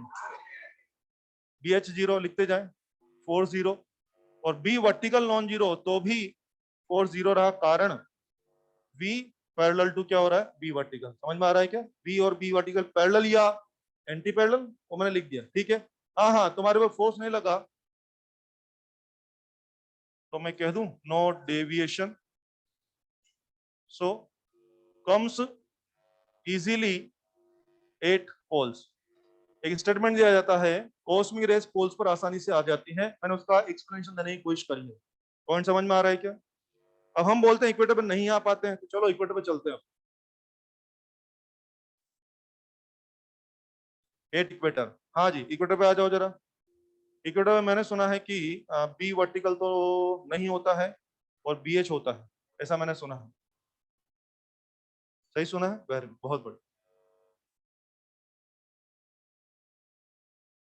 आ जाओ जरा, जवाब दो मेरे साथ। ये लिख दो फटाफट से, प्लीज प्लीज, जल्दी जल्दी काम करें, बहुत स्लो चल रहा है, प्लीज। बोलूं मैं अब, चलो आ जाओ। मान लो बच्चों अभी अपना रूम इक्वेटर पे, अपन लोग अभी कहां पर है, इक्वेटर पे। इक्वेटर पे अपना रूम है, आ जाओ इक्वेटर, जमीन जमीन, ईस्ट वेस्ट नॉर्थ साउथ, ये रहा बीएच, जमीन बीएच तुम्हारा, बहुत अच्छा, बीएच है और बी वर्टिकल तो है नहीं, भूल जाओ। ये लो, प्रोटॉन का बीम टपक के आ रहा है, बारिश का पानी आता है, सोचो इमेजिन करो, ये प्रोटॉन का बीम टपक के आ रहा है।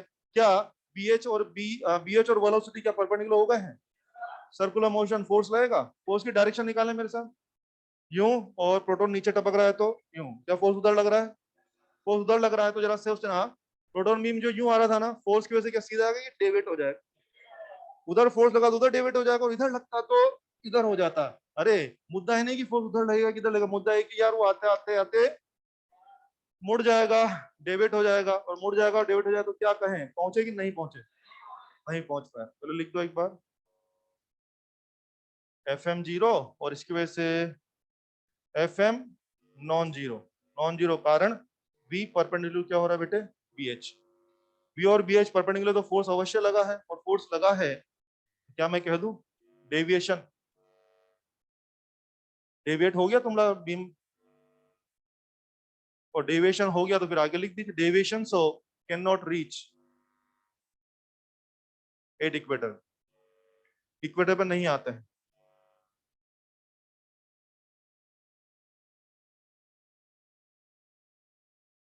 फाइनल आप चाहें तो याद कर लीजिए, कॉस्मिक रेस पोल पे आसानी से आ जाती हैं और इक्वेटर पर नहीं आती हैं।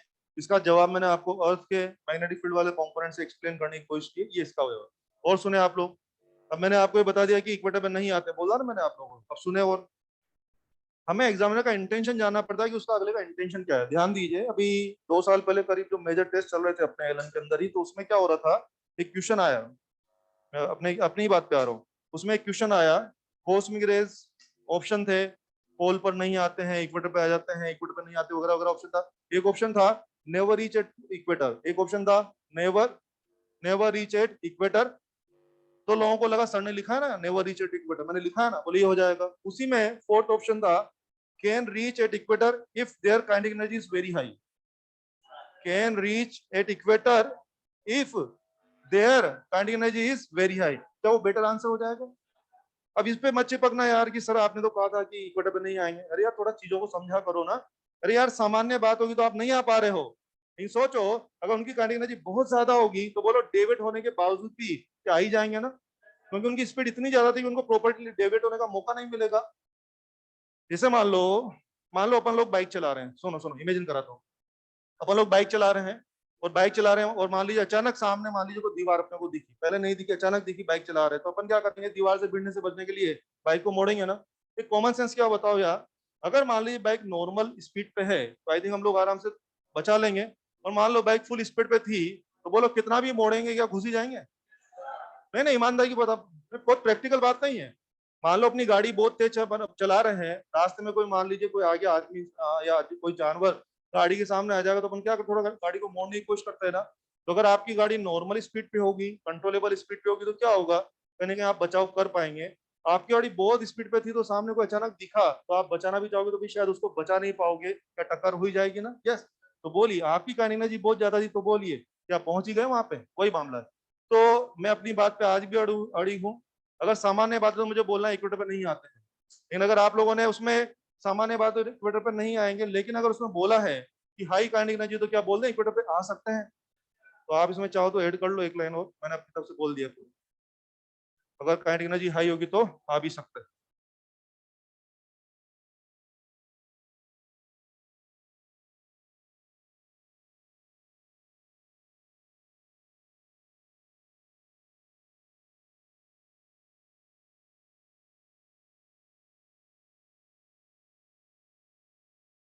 मैंने मैग्नेट के बारे में ईच एंड एवरी हर छोटा बड़ा पॉइंट आपसे डिस्कस कर लिया है। All about magnet. Next is EMI.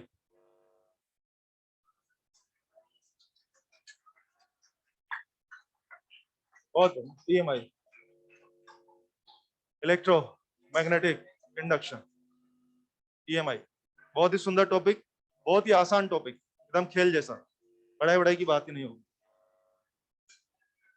Electromagnetic induction, जैसा कि आप जानते हैं, प्लीज प्लीज सुनो, जैसा कि आप जानते हैं इस चैप्टर में मेनली आपको पता ही है ना, हम लोग इंडक्शन पढ़ेंगे, लेंज लॉ पढ़ते हैं, फैराडेज लॉ पढ़ते हैं, दुनिया भर के इंडक्शन होंगे, self induction, mutual induction, dynamic induction, है ना, और वो पीरियोडिक इंडक्शन होगा, कुछ मशीन्स आपके सिलेबस में है, जनरेटर के बारे में मैं आपको पढ़ाऊंगा, ट्रांसफार्मर के बारे में आपको पढ़ाऊंगा, एडी करंट वगैरह का कॉन्सेप्ट रहेगा, बहुत ही सुंदर सुंदर बातें इस चैप्टर में है वो हम पढ़ने जा रहे हैं। लेकिन मुझे आपसे बताना पड़ेगा, ये पूरा चैप्टर एक सिंगल एक शब्द के ऊपर आधारित है, अगर वो शब्द समझ में आए तो पूरा चैप्टर आपकी जेब में हो जाएगा। वो शब्द है मैग्नेटिक फ्लक्स। क्योंकि हम लोग आजकल पिछले कई दिनों से मैग्नेटिक फील्ड पढ़ रहे हैं ना, एक बार बताओ ना, जहां पर मैग्नेटिक फील्ड होगा क्या वहां पे लाइन ऑफ फोर्स होंगी? और जहां लाइन ऑफ फोर्स होगी वहां किसकी बात होगी? मैग्नेटिक फ्लक्स की बात होगी। ये कुछ वैसा हो गया, इलेक्ट्रिक फील्ड वहां लाइन ऑफ फोर्स होती थी, क्या हम इलेक्ट्रिक फ्लक्स की बात करते थे? यस। तो बच्चे जैसे इलेक्ट्रिक फील्ड में आप इलेक्ट्रिक फ्लक्स पढ़ के आए हो ना, वैसे आजकल मैग्नेटिक फील्ड में क्या होने वाला है? Magnetic flux. अगर हमें मैग्नेटिक फ्लक्स की समझ डेवलप हो गई ना तो फिर हमें चैप्टर भी समझ में आ जाएगा। इसलिए आज के लेक्चर में मैं आपको पढ़ाऊंगा नहीं, बस आज के लेक्चर में आपको मैग्नेटिक फ्लक्स से आइडियाज दूंगा, मैग्नेटिक फ्लक्स के बारे में मैं बोलता रहूंगा बहुत देर तक। और मैग्नेटिक फ्लक्स को भी समझने के पहले मैं एक और आइडिया बोलता हूँ, लाइन ऑफ फोर्स पैटर्न की बात करता हूँ। आइए, magnetic field lines, magnetic field lines, do you know always close loop? लिख दें प्लीज जिनको लिखना है, ऑलवेज क्लोज लूप। हम सब जानते हैं फील्ड लाइंस हमेशा क्या रहेगी? Close loop. कैसा भी मैग्नेटिक सिस्टम हो, वायर हो, सोलेनॉइड हो, टोरॉइड हो, है ना, तुम्हारा बार मैग्नेट हो, कुछ भी हो जाए, मैग्नेटिक फील्ड लाइंस हमेशा क्या होती है? Close loop. मैं फोटो बताता हूँ आपको आइडिया दिलाने के लिए। करंट कैरिंग वायर, आसपास फील्ड लाइंस, आपको याद है, right hand circular close loop. और देखो ना, इसको पहचानते हो? सत्यनारायण, यस। बार बार नॉर्थ से साउथ, बाहर बाहर नॉर्थ से साउथ, अंदर अंदर, is it again close loop? Yes. और आइए, ये लीजिए circular coil, current carrying, current I, हाथ चला के बोलिए बी कैसा होगा? डॉट। तुम्हें याद है बी डॉट, अंदर में डॉट तो बी बाहर में, क्या बी बाहर में क्रॉस होगा? सब पहचानते हैं आप लोग? देखो इधर, दिख रहा है? दिख रहा है सब लोगों को? यस। हाँ, तो बोलिए क्या वाकई में क्लोज लूप बन रहा है ना? यस। हर हाल में क्लोज लूप बनेगा। अगर तुम्हारे सिस्टम के अंदर बी डॉट है तो वही बी बाहर जाके क्रॉस होगा, तुम्हारे सिस्टम के अंदर बी जो है लेफ्ट वर्ड है तो बाहर जाके राइट वर्ड होगा, तुम्हारे सिस्टम के अंदर बी अगर अपवर्ड है तो बाहर जाके डाउनवर्ड होगा। और देखिए, चलो दिखाई देता हूँ इसके अंदर पूरी रेंज। ये देखो, सुनो आप बच्चों, ये करंट कैरिंग रिंग है, दिख रहा है, सॉलिड पोर्शन आगे वाला है, डॉटेड पोर्शन पीछे वाला है, इसमें आई करंट चल रही है। हाथ चला के बिग डायरेक्शन बताएंगे। हाँ शाबाश शाबाश, अपवर्ड, यस। कहाँ सारी दुनिया में? अंदर में, ऑयल के अंदर अपवर्ड फील्ड है। तो मैं फील्ड बनाऊंगा इस बार, तो इधर देखो, क्या फील्ड लाइंस ऐसे होंगी, अंदर अंदर ऐसे होंगी और बाहर बाहर, बिल्कुल बनाइए, फर्स्ट होगा तभी बनाए। बोलिए क्या वाकई में क्लोज लूप चल रहा है? यस। देखा, अंदर जो है अपवर्ड थी तो क्या बाहर डाउनवर्ड हो गई है? Yes. Make sure the message is magnetic field lines always closed loop, whatever system you have, field lines always closed loop.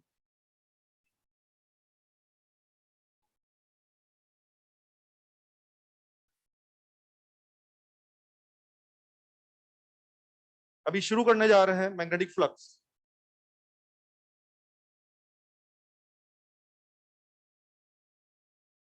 5,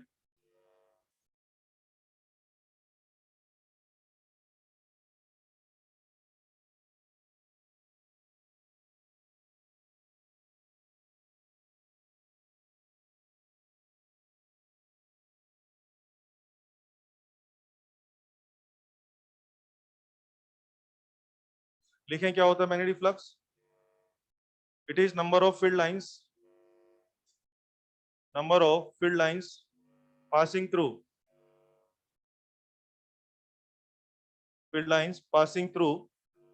surface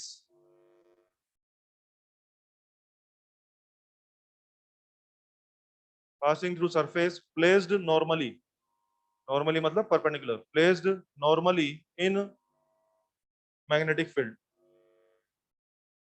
placed normally in magnetic field, normally in magnetic field। अगर मैं आपको याद दिलाऊं, बिल्कुल इस तरह की भाषा मैंने इलेक्ट्रिक फ्लक्स के बारे में वहां लिखा थी, आप जाके मिला लेना, एकदम यही शब्द थे। बस वहां बोलता था इलेक्ट्रिक फील्ड, इलेक्ट्रिक फ्लक्स क्या था?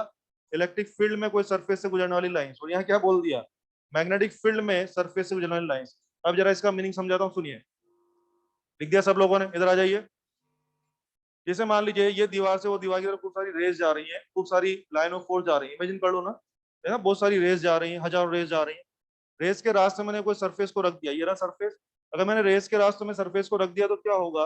हजारों रेस में से 10, 15, 20 कुछ लाइन तो ऐसी होगी ना जिसमें से पास तो होंगी, रेस जा रही है, तो सरफेस रख दिया, तो हजारों में से 10 लाइन, 15 लाइन, 20 लाइन, 100 लाइन कुछ तो होंगी इसमें से क्या हो रही है, इसमें से गुजर रही है, इसमें से पास हो रही है। तो मैं पता करूंगा कि इसमें से कितनी लाइन गुजर रही है। अगर आपने मुझे गिन के बताया सर इसमें से 20 लाइन गुजर रही है, तो फ्लक्स हो गया 20।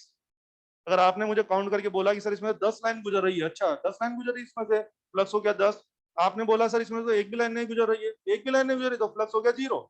तो मैं हमेशा इस बात पे ध्यान दूंगा कि मैंने फील्ड लाइंस के रास्ते में जो सरफेस रखी है उसमें से होकर के कितनी लाइंस पास थ्रू हो रही हैं, गुजर रही हैं, लाइंस की उस संख्या को क्या बोलते हैं हम लोग? फ्लक्स बोल देते हैं। Is it clear? फ्लक्स बोल देते, समझ में आ गया? और मैं आपको फ्लक्स के बारे में देसी बोलना चाहूंगा, एक विजुलाइजेशन देता हूं, मेरी बात सुनेंगे तो सवाल पढ़ते पता लग जाएगा फ्लक्स है कि नहीं है। सुने अच्छे से।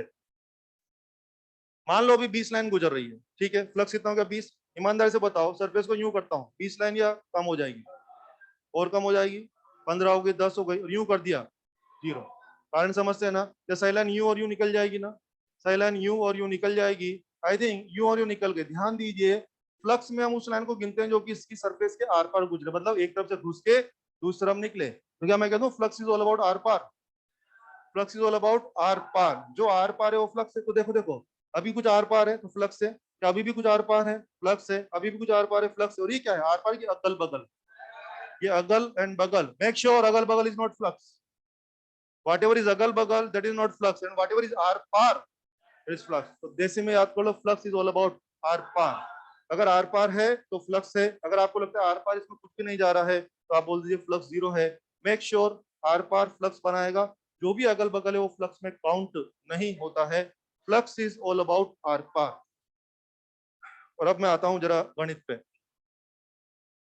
इसे मानिए ये कोई सरफेस है, कोई कोइल है या सरफेस है, मैंने इसको फील्ड बी में रख दिया, तुमने बोला भाई फ्लक्स कैलकुलेट कर।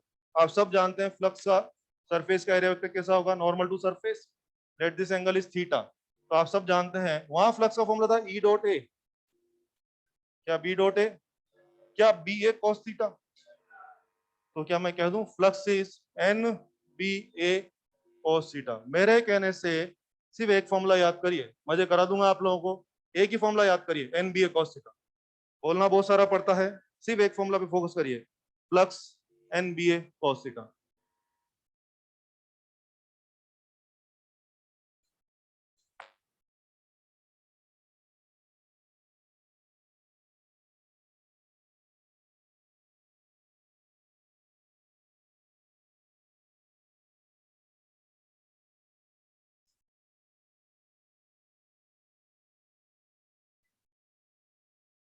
ठीक है, ओके। नोटिस करिए, दोनों वेक्टर के डॉट प्रोडक्ट से आ रहा है तो फ्लक्स क्या हो जाएगा, स्केलर। यूनिट के बारे में, एम के यूनिट है वेबर और सीजीएस है मैक्सवेल। वेबर यानी कि आप जानते हैं WB, वेबर। ठीक है, इसको ऐसा लिखना है शॉर्ट में, वाट नहीं, W नहीं लिखना है ना, W तो वाट होता है ना, W भी लिखना होगा। और हाँ, रिलेशन याद कर लीजिए, 1 weber 10⁻8 Maxwell. 1 weber is 10⁻8 Maxwell.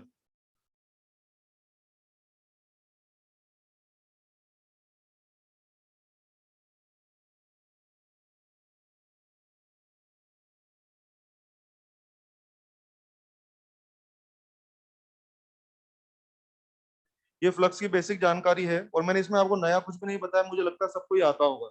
अब मैं आता हूँ अपनी बात पे, मुझे पता है कहाँ कहाँ फंसते हैं, अब जरा उस पर आते हैं। लिख लिया सब लोगों ने ये? चलिए मैं आपको हर चीज से इंट्रोड्यूस करा दूं यहाँ पे, जरा आना फॉर्मूला के अंदर। यस, एन तो क्या हो जाएगा, number of turn in your coil, whatever coil you are having, उस कोयल में कितने घेरे हैं ये वो हो जाएगा। घेरे दूंगा तो यूज कर लेना, नहीं बोला तो एक घेरा तो रहेगा। यस, बी हो जाएगा मैग्नेटिक फील्ड। कौन सा मैग्नेटिक फील्ड, इस कोयल का कि दूसरों का, इस कोयल का कि दूसरों का? वो गलत अप्रोच है, ध्यान दीजिए। फ्लक्स के मामले में हमें जो है ना, दूसरों का फील्ड दिया जाएगा तो दूसरों का भी यूज कर लेंगे, और जिस कॉइल का फ्लक्स निकाल रहे हैं अगर उसी से फील्ड बनवाया जा रहा है तो उसका भी फील्ड यूज कर लेंगे। मैं और क्लियर करना चाहूंगा, आपको याद है मैं आपको पढ़ा था फोर्स और टॉर्क वगैरह, हमेशा मैं हमेशा खूब चिल्लाता था फोर्स या टॉर्क किसकी वजह से लगता है, खुद की वजह से कि दूसरों की वजह से। मैं हर जगह चिल्लाता रहा आप लोगों के साथ, मैं हमेशा बोलता था कि फ्लक्स में, सॉरी, फोर्स या टॉर्क में इलेक्ट्रिक फील्ड या मैग्नेटिक फील्ड किसका लेते थे, दूसरों का लेते थे। मैं आज भी अपनी बात पे हूँ, हाँ दूसरों का लेते थे, लेकिन आज मैं फोर्स या टॉर्क नहीं पढ़ा रहा, आज मैं फ्लक्स पढ़ा रहा हूँ। मेक श्योर फ्लक्स के मामलों में सवाल में अगर एक्सटर्नल सोर्स का मैग्नेटिक फील्ड दिया जाएगा तो वो यूज कर लेंगे, और कभी कभी तो सवाल में खुद उसी कॉइल में करंट डाल के उसी से मैग्नेटिक फील्ड बनवाया जाएगा, तो अगर उसी कॉइल में मैग्नेटिक फील्ड बन रहा है तो उसका भी फील्ड यूज कर सकते हैं। तो क्या बोलूं आपको, बी किसका लेते हैं, दूसरों का, खुद का, कि अवेलेबल? ये मुझे आपको सिखाना है, तो लिखते हैं बी के बारे में, अभी सब दिखा दूंगा सवालों में, अजीब से मत देखें, लिखें बी क्या लेना है, अवेलेबल फील्ड।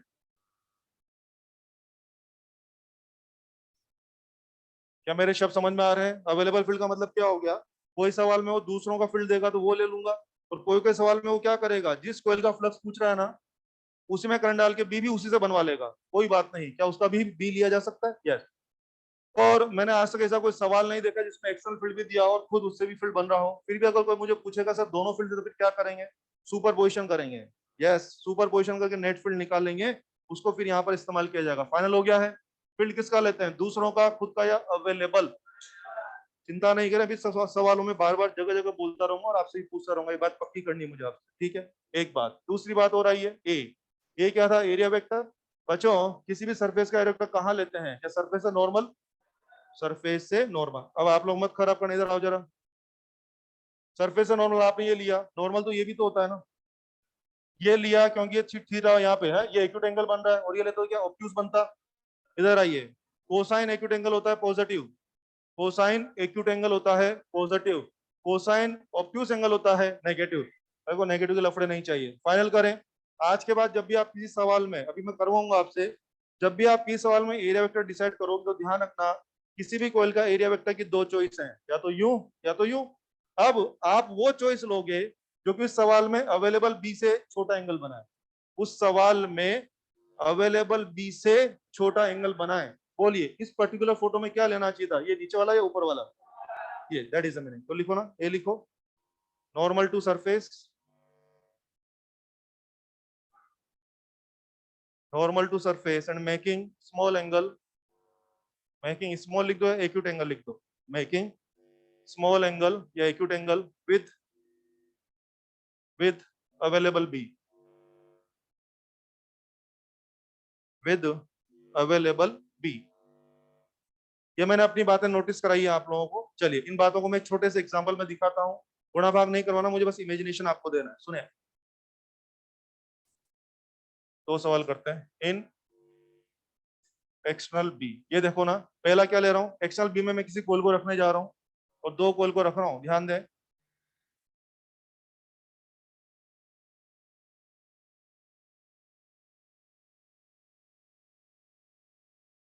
देखो आराम से। यस बच्चों, ये कोयल बोर्ड के प्लेन में है और ये कोयल बोर्ड के प्लेन से परपेंडिकुलर है और बी मैंने लगा रखा है। सबसे पहले तो मुझे बताइए, मुझे इन कोयल का फ्लक्स निकालना है। मुझे बताएंगे इस सवाल में जो फोटो आपको दिख रहा है उसमें फील्ड कौन बना रहा है, ये कोयल खुद या दूसरों का? लिख के दिया। आओ बातें करेंगे मेरे साथ। यस, छोटी छोटी बातों पर नोटिस करें। मुझे आपसे गुणा भाग नहीं करवाना, मुझे बारीकियां आपको सिखानी है, कब क्या कैसे वो मुझे आपको सिखाना है। आओ बोलो। मुझे इस कोयल का एरिया वेक्टर तय करना पड़ेगा ना, फॉर्मूला लगाने। एरिया वेक्टर की दो चॉइस है, या तो यूं ले लेंगे या यूं ले लेंगे। बॉस यूं लोगे तो भी बी के साथ 90 बनाओगे और यूं लोगे तो भी बी के साथ 90। फिर क्या कहीं भी ले ले? अगर छोटे बड़े एंगल का होता तो अपन छोटा एंगल लेने की कोशिश करते हैं, लेकिन अभी तो क्या हो रहा है, 90। बोलिए, क्या मैं ए को डॉट बोल दूं? हो गया। फ्लक्स निकाल लो इसका, एन बी ए कोस 90। बोलिए, क्या फ्लक्स जीरो हो रहा है? उधर आइए, ये कॉल यूं रखी हुई है, इसके एरिया वेक्टर की दो चॉइस है आपको, या तो राइट वर्ड या तो लेफ्ट वर्ड। कहां लेना चाहेंगे, लेफ्ट या राइट? श्योर है? क्यों, ऐसा क्यों कर रहे हैं आप लोग? यस। अगर आप इधर लोगे तो अवेलेबल बी के साथ जीरो बनेगा, और अगर इधर लोगे तो अवेलेबल बी के साथ 180। इन हमारा बात हो चुका है, हमें एरिया वेक्टर सदैव उस तरफ लेना है कि अवेलेबल बी के साथ क्या बने, छोटा एंगल। क्या बना दिया मैंने? यस, ये हो गया। चलो फॉर्मूला लगा लो, N B A cos zero. Flux zero की नॉन जीरो? हाँ, यहाँ आपको फ्लक्स नहीं मिल पाया था और यहाँ आपको फ्लक्स मिला है। तो इस सवाल के माध्यम से मैंने आपको एरिया वेक्टर सेट करना बताया है, एक बात। दूसरी बात, छोड़ो ना गणित, जिसका कॉमन सेंस काम करता है वो पहले से जानता था कि किसको फ्लक्स है किसको फ्लक्स नहीं। और क्या लाइन यूं जा रही है, ये क्या आर पार की अगल बगल? ये अगल बगल है, अगल बगल is not about flux. Is something आर पार और नॉट? इस केस में कुछ आर पार हो रहा है कि नहीं हो रहा है? कुछ भी आर पार नहीं हो तो फ्लक्स कितना होना चाहिए था, जीरो। गणित आपका काम कर रही है, लेकिन मैं चाहता हूँ गणित का कॉमन सेंस चलना चाहिए। निश्चित रूप से इसमें सब अगल बगल था, कुछ आर पार नहीं, तो फ्लक्स जीरो होना चाहिए था। उधर आना, ये कॉल यूं रखी हुई है ना, ये लाइंस यूं जा रही हैं, यूं जा रही, बोलेगा कुछ तो आर पार जाएगा, कुछ तो आर पार जाएगा, यानी फ्लक्स जीरो की नॉन जीरो? नॉन जीरो, वो मैंने आपको दिखाया। सेकंड पार्ट,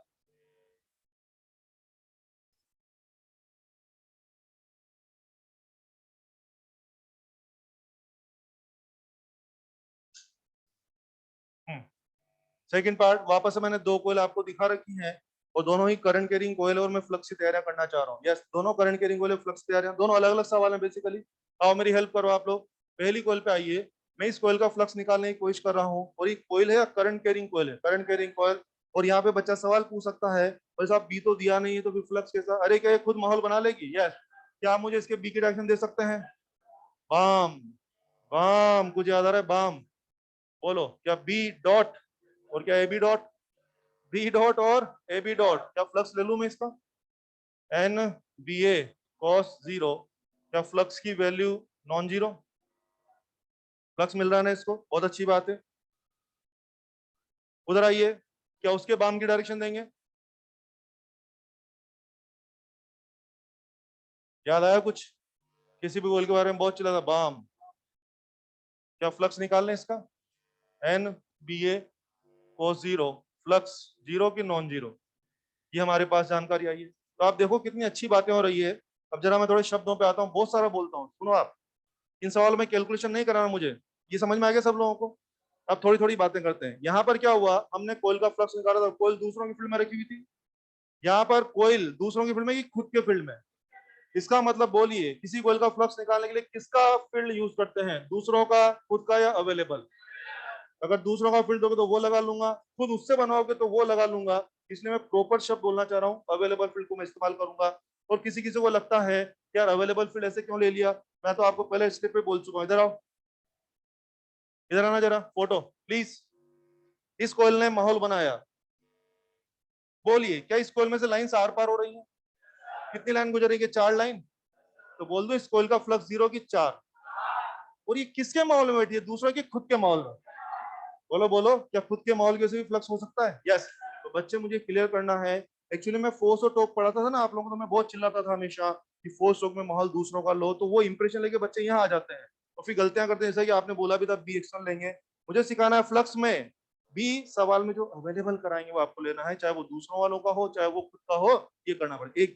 एक बात। दूसरी बात, अभी मैं आपसे कह रहा था कि एरिया वेक्टर हमेशा नॉर्मल टू सरफेस होगा और बी से छोटा एंगल बनाते होगा। तो ध्यान दीजिए, जब आपका कोई करंट कैरिंग कोयल नहीं है तब तो आपको एरिया वेक्टर के बारे में दो चॉइस रहेगी, तो आप उसमें से वो चॉइस चूज करेंगे जो कि बी के साथ छोटा एंगल बनाए। जब आपका कोयल खुद बी बना रहा है और खुद ए बना रहा है तो बोलिए कोई चॉइस है कि नहीं है? नहीं है। बाम, क्या वहां पर बी और ए में क्या कंफर्म जीरो ही होगा? वहां तो अरे भैया खुद का ही बी और खुद का ही ए, बाम, याद आ रहा है कुछ? खुद का ही बी और खुद का ही ए यूज करो भाई साहब, चॉइस नहीं है आपके पास। अगर बाम डॉट है तो पूरा डॉट है, क्रॉस है तो पूरा बी और ए दोनों क्रॉस है, लेफ्ट है तो पूरा बी और बी लेफ्ट है, राइट है तो पूरा बी और ए बी राइट है। कंफर्म है, खुद उसी कोयल का बी और खुद उसी कोयल का है, तो कंफर्म 101% एक ही दिशा में होगा। एक ही दिशा में होगा तो बोलिए, अगर खुद का भी और खुद का ए ले रहे हैं तो बोलिए क्या एंगल कंफर्म जीरो बनेगा? और एंगल कंफर्म जीरो बनेगा, cos 0 1 होता है, तो दोनों केस में फ्लक्स मिल गया। कॉमन सेंस चलाएंगे। यस, बोलिए क्या था अगल बगल के आर पार? ये वाला अगल बगल फ्लक्स जीरो, फ्लक्स है। यस, जरा देखना, इमेजिन कर पा रहे हो पीछे से लाइंस आ रही हैं, ये सरफेस जो लगा लाइंस क्यों आ रही है? बोलो बोलो, कुछ आर पार हो रहा है क्या? आर पार है तो क्या फ्लक्स होना चाहिए? क्या फ्लक्स होना चाहिए? यस। गणित अपना काम करा लेकिन आपका कॉमन सेंस चलना चाहिए। आप तुरंत देख लो, अगर कुछ भी आर पार हुआ ना तो बोले हाँ यार फ्लक्स तो हो जाएगा। एक बात। दूसरी बात, coil placed in external field, flux होगा कि हो सकता है? फ्लक्स हो सकता है, क्योंकि भाई साहब आपका एरिया दूसरों के बी के साथ तो 0 30 90 कुछ भी बना सकता है, तो दूसरों के फील्ड में बैठोगे तो फ्लक्स हो भी सकता है और नहीं भी हो सकता। किसी कोयल को खुद के फील्ड की वजह से फ्लक्स होगा कि हो सकता है? होगा कि होकर ही रहेगा, क्योंकि भाई साहब खुद का ही बी और खुद का ही ए, क्या कंफर्म एंगल जीरो ही होगा? खुद के ए का दूसरों के बी के साथ एंगल कुछ भी हो सकता है, वो भी फ्लक्स हो भी सकता है और नहीं भी हो सकता। लेकिन खुद ही का बी वो खुद ही का ए, क्या एंगल कंफर्म जीरो होगा? तो खुद के माहौल की वजह से फ्लक्स होगा कि होकर ही रहेगा। ये सब बातें आगे तक यूज करता रहूंगा जब सेल्फ इंडक्शन पढ़ाऊंगा, सुन के चलना अच्छे से। सुन रहे हैं? यस। दूसरों की वजह से फ्लक्स मिल भी सकता है, नहीं भी मिल सकता।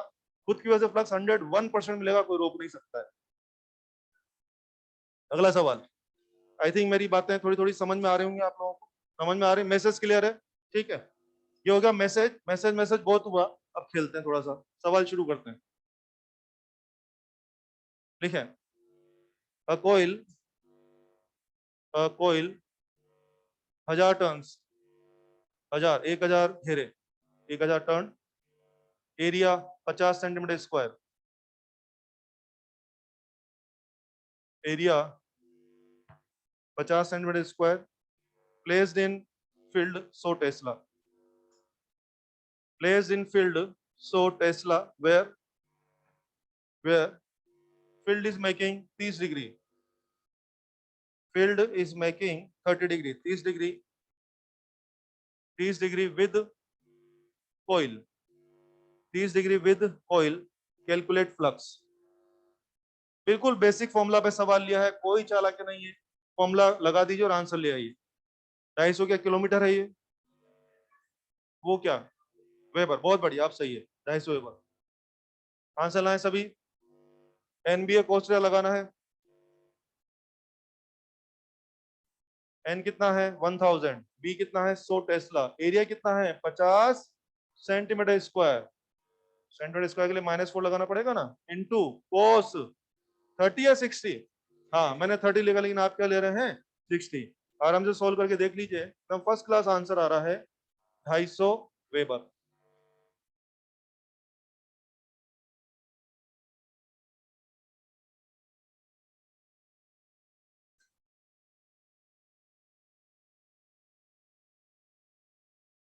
आया समझ में? आया सबको? बेसिक सवाल लिया है, आगे बढ़े। एम्स 2016 का क्वेश्चन लेते हैं। Calculate flux of loop, calculate flux of loop if करके आ जाओ। ये डायग्राम दिया था एग्जाम में, ये आर है, ये टी था और ये एस था।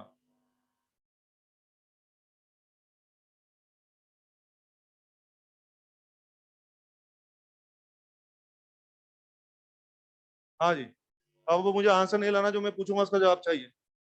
इधर देखें सब लोग, मुझे आंसर की कोई जरूरत नहीं है, मुझे खूब पूछना है आपसे, क्या क्यों कैसे सब पूछना है, मेरी हेल्प करनी है आप लोगों को, बहुत सारा सिखा रहा था मैं। रेडी? मुझे इस लूप का फ्लक्स निकालने का काम दिया है। फ्लक्स के लिए कोई ना कोई मैग्नेटिक फील्ड की आवश्यकता होती है। इस डायग्राम में मैग्नेटिक फील्ड हम लगा रहे हैं या तार बनाएगा? क्या आप जानते हैं वायर का फील्ड कैसा बन रहा होगा यार? डॉट या क्रॉस क्रॉस? हाँ ऑब्वियसली। ये लूप खुद फील्ड नहीं बना रहा है क्या? नहीं बना रहा है। क्यों नहीं बना रहा है? इसमें करंट शरंट नहीं है। हाँ अगर करंट होती तो क्या ये भी फील्ड बनाता? लेकिन सवाल ने, एग्जामिनर ने मुझे एक फील्ड का सोर्स को बना के दिया, तार को, मैं जानता हूँ ये बन गया। यूं समझिए क्रॉस फील्ड में एक लूप बैठा हुआ है, हमें लूप का फ्लक्स निकालना है, ये हमारा काम हो गया। छोटी छोटी बातों पे ध्यान दें। फ्लक्स एन बी ए और कॉस, मुझे सब आप ही से पूछना है, मेरे शब्दों पे ध्यान दीजिए। फ्लक्स किसका निकालना है? लूप का। बोलो टर्न किसके होंगे? लूप के। बी किसका होगा? लूप का या वायर का? अच्छा एक्सटर्नल लेते हैं इसलिए, एक्सटर्नल है या अवेलेबल है? एकमात्र अवेलेबल फील्ड वही है, एक्सटर्नल के चक्कर में नहीं लिया है, क्या अवेलेबल के चक्कर में लिया? यस। और क्या एरिया के लूप का आ जाएगा? और कोस थीटा, थीटा का लिए मुझे एरिया वेक्टर सेट करना पड़ेगा। आंसर दीजिए। ये रहा लूप का प्लेन, एरिया वेक्टर हमेशा नॉर्मल टू लूप होगा ना? यस। इज इट अबाउट बाम? कौन बोल रहा है बे बाम तुम्हारी ऐसी की तैसी? बाम कब इस्तेमाल होगा? जब खुद लूप में करंट चले। जब लूप में करंट चले। ये लूप में करंट वरंट है कि नहीं है? बोलिए बाम के बारे में है कि नहीं है ये? अरे लूप खुद करंट चलाई, खुद ही बी बनाया था, वो था ना बाम तो। ये लूप में, ये क्या है? करंट कैरिंग लूप या ऑर्डिनरी लूप है? इज इट बाम या नॉट बाम? बाम वाम नहीं है। मुझे इसका एरिया वेक्टर सेट करना है। एरिया वेक्टर दो तरह से हो सकता है, या तो यूं या यूं। यूं की ऊ? यूं की ऊ? पक्का? पता लग रहा है हम लोग? क्यों लिया आप लोगों ने? आपने यूं क्यों नहीं लिया? क्योंकि एंगल 180 बन जाता। अपना प्लान तय हुआ था कि छोटा एंगल बनाना है, तो यूं लेते तो 180 होता, और ऊ लिया तो 0 हो रहा है, तो कैसे लेना? यूं की ऊ? बहुत अच्छा बोल, वेरी गुड, बहुत बढ़िया। क्या 0 डिग्री लिख दूं फिर मैं? अगर अभी बी डॉट होता, अगर बी डॉट होता तो क्या फिर यूं ले लेते? मुद्दा यूं का और ऊ का नहीं है, मुद्दा है कि तेरे को छोटा एंगल बनवाना है। मुद्दा तेरे को छोटा एंगल बनवाना है। पता लग रहा है सब लोगों को? ये हो जाएगा। चल काम शुरू करते हैं। हाँ मैंने सारी बातें लिख दी, लेकिन अभी भी हम फंसने वाले हैं। कारण लूप में टर्न लिख देंगे, एरिया भी लिख देंगे, पी लिखते टाइम फंस जाएंगे। ये पी यूनिफॉर्म की नॉन यूनिफॉर्म, तो आप जान रहे हैं ऐसे काम नहीं हो पाएगा। मैंने आपको हमेशा बोला है, जब भी आप कोई फॉर्मूला ऑपरेट करते हैं, उस फॉर्मूला में सब चीजें fix fix fix, one shot answer आता है। सब कुछ fix fix fix, one shot answer आता है। तो अगर एक भी वेरिएबल फंस गया, क्या एलिमेंट खेलना पड़ेगा? याद आ रही है मेरी भाषा? यार अभी इस सवाल में तो कोई एलिमेंट नहीं खेला आपने, क्यों नहीं खेला? सब कुछ फिक्स फिक्स फिक्स, फट से जमा आंसर आ गया। इसमें बी इज फिक्स या वेरिएबल? वेरिएबल, तो फिर वन शॉट आंसर नहीं आएगा। मैंने हमेशा बोला है, जैसा प्रॉब्लम वैसा सॉल्यूशन। क्या प्रॉब्लम है? क्या बी वेरिएबल है? और बी वेरी क्यों कर रहा है? करंट या दूरियां? मुझे लगता है आपका प्रॉब्लम बी नहीं है, आपका प्रॉब्लम है दूरियां। आपका असली प्रॉब्लम है दूरियां। याद आ रहा है? गाँव की याद आ रही है? आप लोगों का असली प्रॉब्लम क्या है? दूरियां। ये आपका प्रॉब्लम है, ठीक है। और अगर यही प्रॉब्लम है तो पहले फिक्स दूरी, दूरी पे खेलते हैं। दूरियां इज द प्रॉब्लम, तो पहले फिक्स दूरी पे खेलते हैं, आइए। अबे काहे का खेला हुआ है? हाँ बिहार से आवाज आ रहा है मेरे। हाँ चलो भाई, दूरियां प्रॉब्लम है ना, तो पहले एक्स दूरी पर क्या स्ट्रिप ले लूं मैं, डीएक्स। अब इसी फॉर्मूला से मुझे स्ट्रिप का फ्लक्स लिखवाइए, इसी फॉर्मूला से प्लीज, जल्दी बोलिए, टर्न तो है नहीं। बोलिए बी म्यू नॉट आई, क्या 2 pi x area of this strip, क्या एस डी एक्स एस। और हो गया। चलो आगे बढ़ो। कॉस क्या आज भी 0 डिग्री रहेगा? पता ना क्यों रहेगा? पता लग रहा है? ये किसका फ्लक्स है? स्ट्रिप का? नहीं नहीं, मुझे तो पूरे लूप का निकालना है। इंटीग्रेशन कर दें। कौन वेरिएबल है? एक्स। नियरेस्ट एलिमेंट यहां ले सकते थे, और फादर्स्ट यहाँ। नियरेस्ट लेंगे तो आर, और सबसे दूर लेंगे तो आर से आर प्लस टी। क्या यहां से नेट फ्लक्स आ जाएगा? Mu not I upon 2 pi, और क्या एस भी आ जाएगा? 1/x, you know l n x और l n r plus t upon r. ये क्या है? स्ट्रिप का फ्लक्स है, नेट फ्लक्स। नेटफ्लिक्स या नेटफ्लिक्स? हाँ, नेटफ्लिक्स खूब जानते होंगे तुम लोग। It's not Netflix, this is Netflix.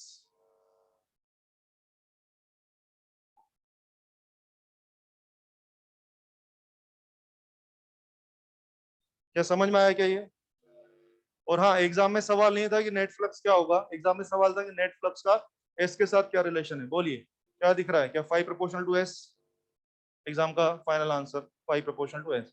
मुझे बताइए, कैलकुलेशन का आंसर तो ले आए, छोड़ो ना आंसर, कॉमन सेंस है, फोटो देख के बताइए फ्लक्स शुड बी जीरो की नॉन जीरो। जो फील्ड कैसा था, यूं था ना क्रॉस।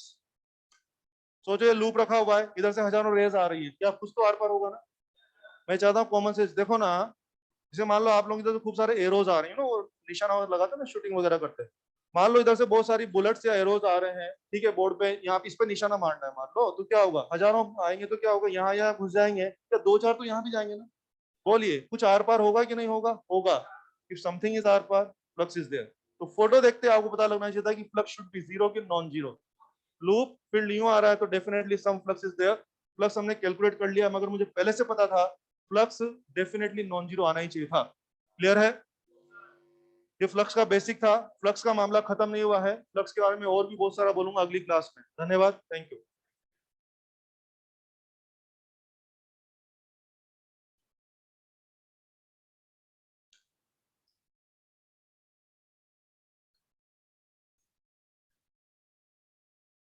वो एरिया लेना आ गया ना आप लोगों को?